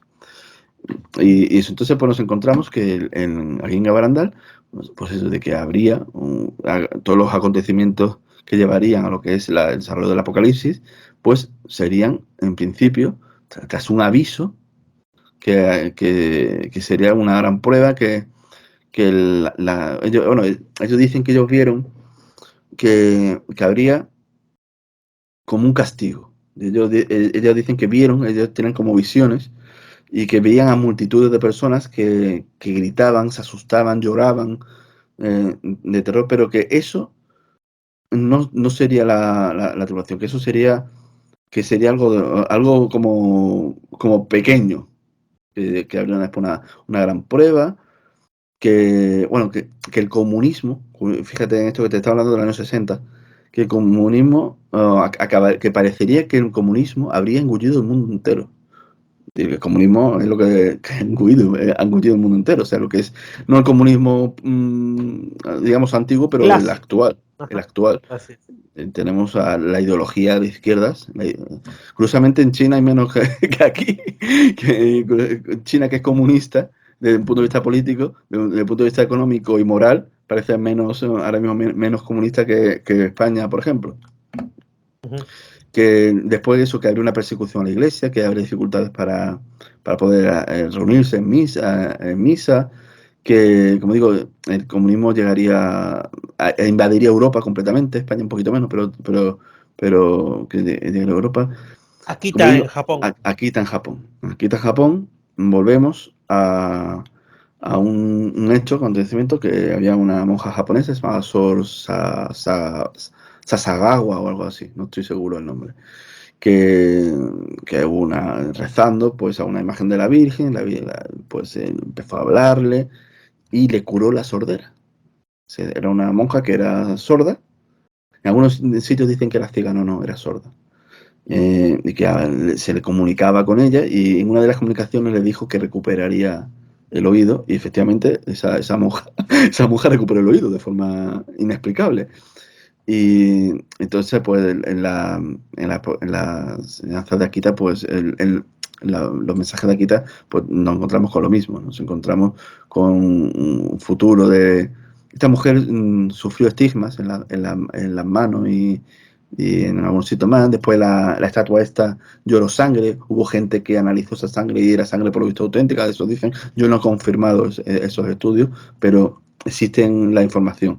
No sé la credibilidad que tienen, pero existe esa información. Todo esto ocurrió. Uno de los últimos mensajes fue, no, mejor dicho, el último mensaje coincidió con el que fue también un 13 de octubre, igual que la prueba del sol, que el milagro del sol de Fátima. Y lo que dijo fue en ese último mensaje que habría algo, que acabarían, que los hombres se arrepentirían, que caería fuego del cielo. Dijo eso. Dijo que caería fuego del cielo, que creando un desastre sobre toda la tierra. O sea, nuevamente haciendo referencia Algo quizá, a algo a que un viene meteorito, otra cosa, de un los fuego del cielo espacios. solo puede ser eso. O un supervolcán que provoque que en medio continente se llene de fuego, aunque sería más de humo. Pero bueno, a mí, fuego cayendo del cielo solo se me ocurre un meteorito. Porque obviamente para llegar a la atmósfera sería fuego. Es lo único. Exacto. Lo que dijo es que el diablo se estaría infiltrando en la iglesia, que habría cardenales contra cardenales, obispos contra obispos. Eso se está viendo hoy. Eso se está viendo con este papa. Con este papa estamos viendo el enfrentamiento en la iglesia. O sea, ahora mismo hay, como digo, hay un cisma tremendo. Después, también, ¿qué más cosas dijo? Dijo que en los últimos tiempos, que habría una persecución contra los cristianos, que se sacarían las iglesias. Como digo, que habría muchísima apostasía. Muy pocos vocaciones, muy pocos curas y muy pocas monjas. ¿Qué más cosas dijo? No me acuerdo bien qué más dijo, pero la cuestión es que esa sería la siguiente de la lista, Akita, y después nos iríamos al año 81, Medjugorje. Ajá. En Medjugorje, Bosnia todavía, en Bosnia. exacto, Medjugorje también. Estas también mencionan la señal, o sea, estos también dicen de que en los últimos tiempos se vería precedido por una señal, aunque también esta gente han tenido cosillas muy raras, los supuestos videntes se han aprovechado de de esto para ganar dinero, y eso quizá hay gente que le quita credibilidad. También dijeron de que había que construir una cosa y estuvieron reuniendo dinero para construir una cruz muy grande. Y, o sea, hicieron una serie de cosillas que quizás no son demasiado buenas. Entonces quizás han perdido un poquito de credibilidad estos videntes por esas actuaciones que han tenido, que digamos que se aprovecharon de las circunstancias cuando si algo caracteriza a todos estos videntes es el querer pasar desapercibido, no querer aprovecharse para tener un beneficio personal. Sin embargo, los de Medjugorje eso no se cumple. Pero tienen mensajes también parecidos. También que hablarían de que ya se estaban llegando, que en este siglo, en el siglo XXI, pues que sería el final de los tiempos y todo eso. Todo eso aparece en los distintos que duraron varios años de Medjugorje. Y al año siguiente aparecen unas que son realmente de lo más interesantes, porque estas parece que se cumplieron bastante bien, que son en Kibelo, en Ruanda. Esto fue en el año Esa no me la 1900, sabía, por ejemplo. en 1982, a unas religiosas, a unas chicas religiosas, que se rían de ella por las visiones estas que empezó a decir que tenía sueños, que tenía visiones de... Pues esta mujer empezó a tener visiones que la Virgen se le daba, la Virgen o Jesús directamente, y que habría una guerra terrible. Ella vio allí en Ruanda, vio masacres, vio gente decapitada, y todo eso después lo vimos en la tele en los años 90. La masacre de la guerra civil en Ruanda, que fue... De los Hutu y los Tutsis, claro. Exacto, aquello fue terrible. Pero lo curioso es la mención a las decapitaciones. Que si algo caracterizó esa guerra, esa masacre, fue que a los guerrilleros les dio por decapitar a la gente. Y yo me acuerdo que las imágenes terribles que se vieron aquellas, más curioso que lo echasen en la tele. Que yo me acuerdo de aquello, que fue terrible. O sea, imágenes espantosas. Y esta mujer pues lo predijo, y también lo mismo. O sea, nos encontramos con que tuvo esos sueños con lo que era la zona de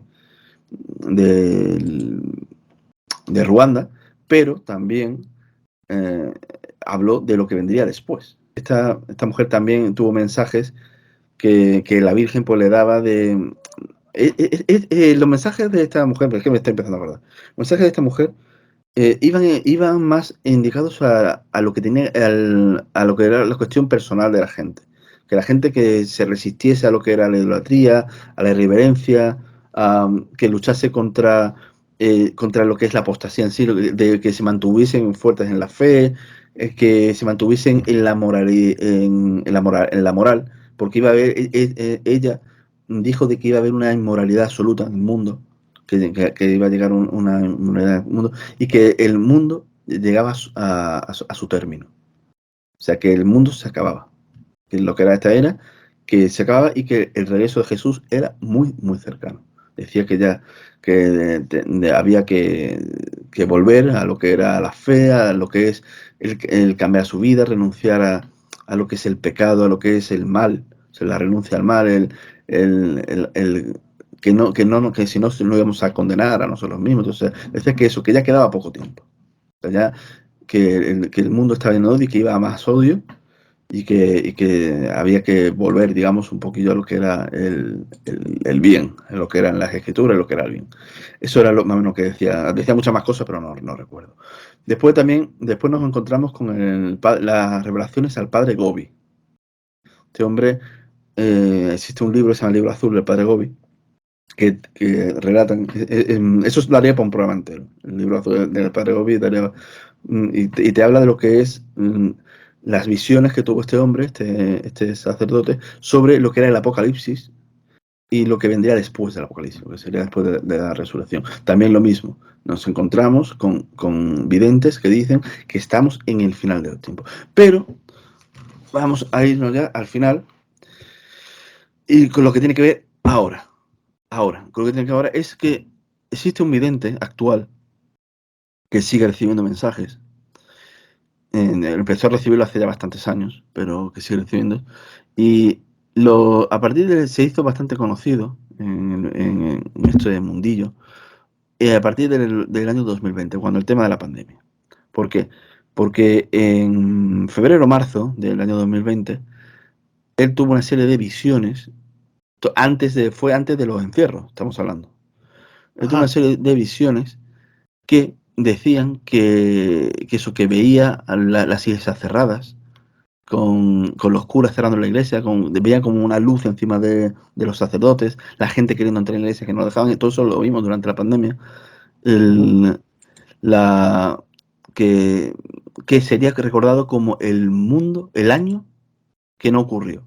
Y la sensación que tiene la gente, que ese año que parece que no está, o sea, te pones a mirar antes y post pandemia, ¿no? O sea, es una cosa bastante curiosa, pero pero más curioso fue dos cosas que hizo. Una, que dice que veía morir a Benedicto XVI en el año 2022. En el 2022, él tuvo como una visión muy clara, porque él tenía visiones y él lo que hacía era interpretarlos. Este hombre realmente no se llama Padre Oliveira, es un nombre ficticio, porque él no quiere salir a luz. Este hombre no habla a través de otras personas, que es de su iglesia, de su congregación, y es esta persona la que va dando la información que le transmite el conocido como Padre Oliveira, pero que realmente no es su nombre, porque él quiere pasar en el anonimato. Él no quiere ni reconocimiento ni nada, él simplemente tiene esa clase de visiones y él son sueños, él lo tiene como sueños, y él lo que hace es interpretarlos y lo dice. Bueno, pues eso, pues vio de forma muy clara que Benedicto iba a morir en el año 2022. Bueno, pues los últimos días del año 2022, Internet se llenó de listos que a la gente a los poquitos que hay, que cada vez que hay un mensaje de Padre Oliveira lo suben, pues les cayó pues claro, porque se había equivocado. Ya estábamos, es el día 27 de diciembre y el Papa sigue vivo. Pues el Papa murió el día 31. El Papa murió el día 31 de diciembre de 2022. O sea, acertó. Acertó con eso. Pero es que también predijo la guerra de Rusia. Él vio fuego, batallas, guerra, en el norte de Europa. En la parte norte de Europa, en el hemisferio norte. Y que todo empezaría en Rusia. Todo empezaría en Rusia. Eso, vale, pues el día 17 de junio de este año, dijo que en octubre de este año empezaría la gran tribulación, que predijo en Francia, Portugal y España. O sea, la Virgen se le aparece en un sueño y dice, en octubre de este año empieza el periodo de gran tribulación que predije cuando estuve en Francia, La Salet y Lourdes, Portugal, Fátima y España, Gara Barandal. O sea que, de acuerdo a esto, estaríamos... Esto fue publicado en junio. Te puedes encontrar montones de vídeos de la gente que sigue a este hombre, al Padre Oliveira, diciéndolo. Y llega octubre y empieza la batalla entre Israel y jamás, que es la guerra más importante en esa zona desde los años 70. Dice tú, bueno, vale, pero es una guerra más, no está especificando, pero es que ahí viene la cosa. Según el libro del Apocalipsis, el Apocalipsis empieza, bueno, tiene como un periodo anterior, pero empieza realmente, o sea, la parte principal, dice que hay como que habría una parte de un periodo de paz tras un pacto entre el maligno y Israel, que habría como un periodo de paz y después empezaría con un ataque a Israel. El maligno a Israel, o sea, lo que es la bestia de Israel. Eso lo dice el Apocalipsis.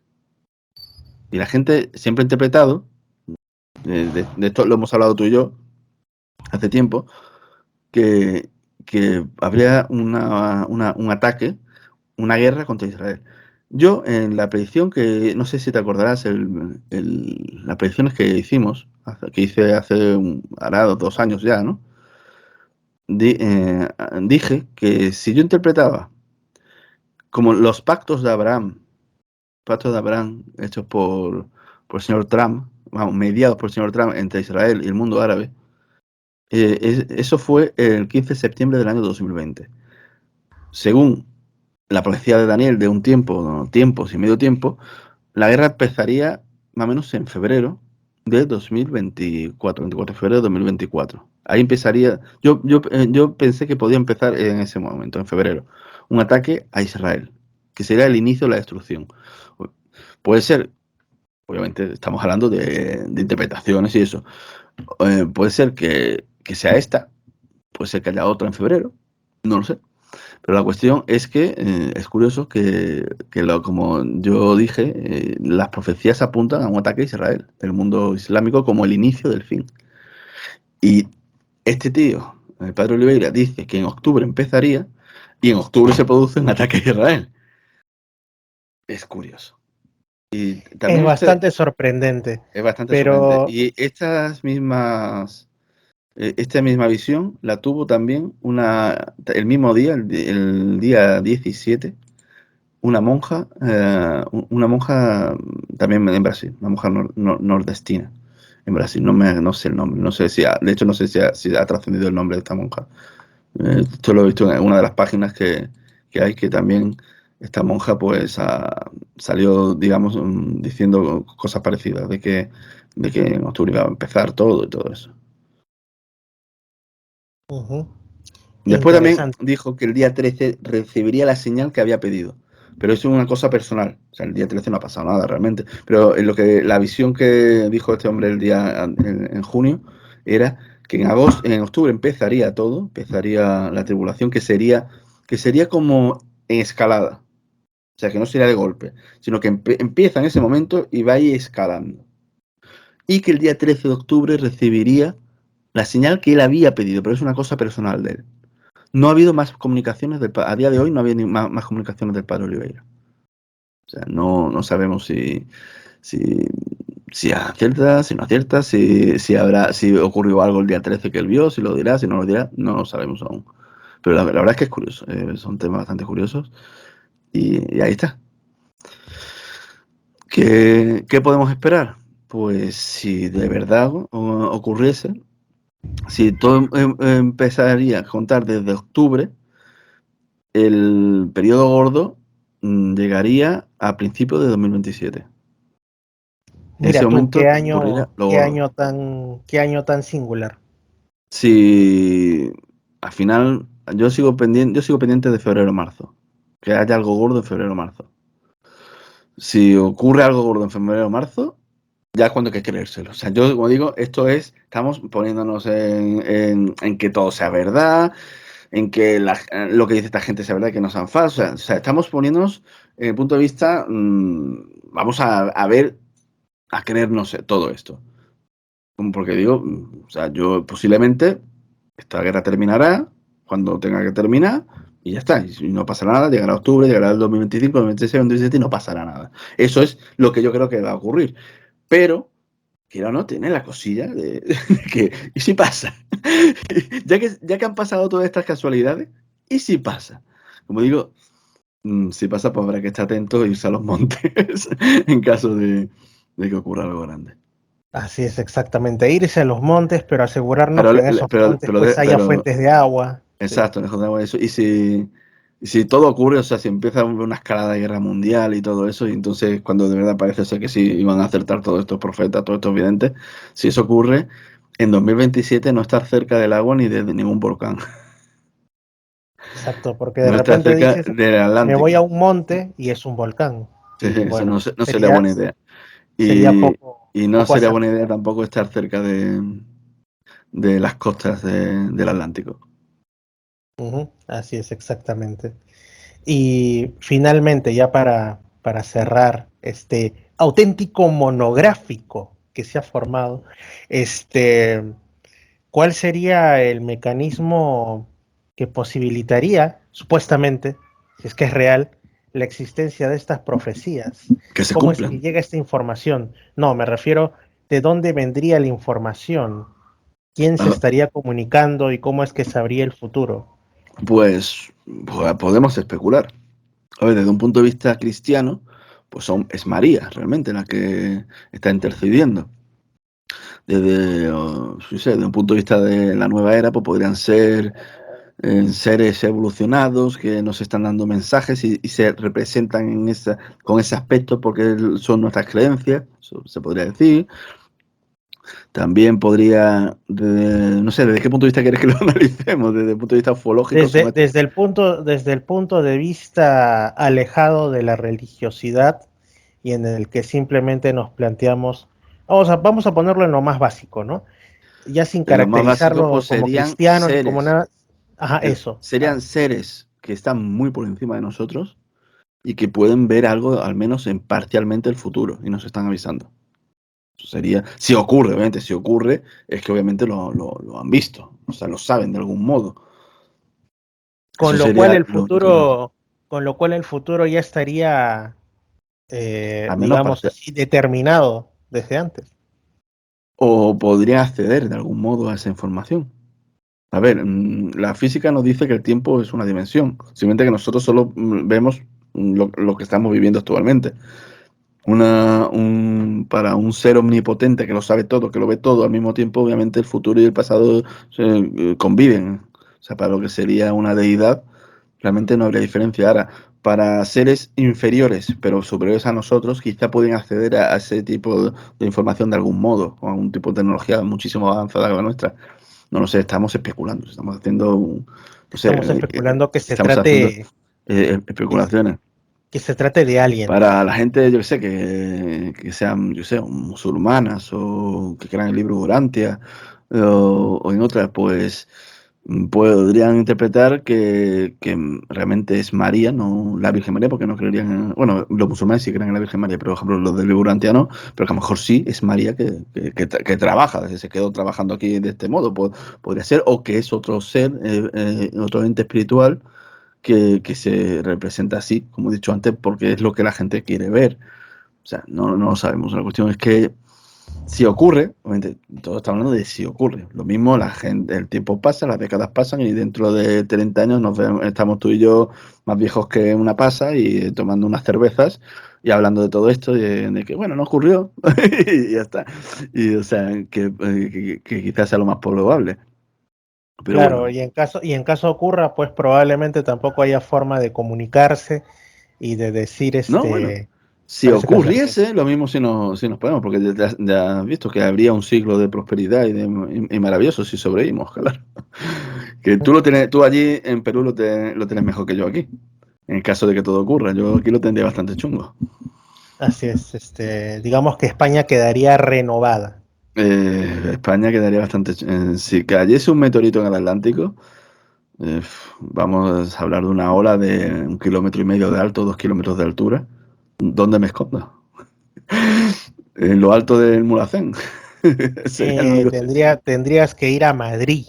No, A Madrid. el agua llegaría allí. ¿Llegaría? Una ola de esas características podría llegar a Madrid. No es que Estando en el centro entraría. de la península. Sí, sí, porque no tiene montes. Es que no estamos hablando de un tsunami de 30 metros, estamos hablando de un mega tsunami de más de 1 kilómetro de altura. Y no solo de 1 kilómetro de altura, sino con cuántos kilómetros y kilómetros y kilómetros de largo, de espesor. Ese es el verdadero problema. Ujú. Es que eso empieza a avanzar. Yo no sé, quizás en las más altas montañas de los Pirineos, de lo que es la zona de Sierra Nevada, pero el resto yo creo que podría atravesar la península entera, el agua. Es posible. No lo sé tampoco, Pero, son muchos pero kilómetros no, también de pero, tierra, no lo sé. pero no quedarse, simplemente caer, bueno, se arrasa todo y retorna Sí, a la el agua Atlántico. parte retornaría, otra parte pasaría al otro lado, no lo sé. O se formarían grandes lagos. En aquellos sitios donde el agua no pudiese salir, se quedarían como grandes lagos. No sé, realmente sería para hacer un estudio. Es que como eso no ha ocurrido, tampoco sé yo si los estudios, porque los estudios de los tsunamis no especulan con tsunamis de ese tamaño. Especulan con tsunamis de tamaño que puede provocar un terremoto o algo así. Lo que provocaría un meteorito cayendo en el Atlántico, eso. México desaparecería, eso va a empezar. Todas las islas del Caribe, todo eso quedaría borrado. Que curiosamente por ahí es donde el famoso cráter Chicxulub, ¿no? Que Ujú. dicen que fue el Que no meteorito está que claro, o sea, supuestamente, no está claro eso sí, realmente. claro, Pero que bueno, supuestamente es el que desapareció a los dinosaurios no aviares, ¿no?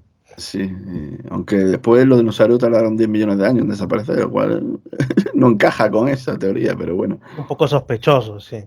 Porque por ahí se comenta, se dice, aunque para que no estorbe se oculta un poco, o no se dice tanto, ¿no? Que parece que de cuando en cuando se encuentran ciertos restos de dinosaurios a inicios del terciario.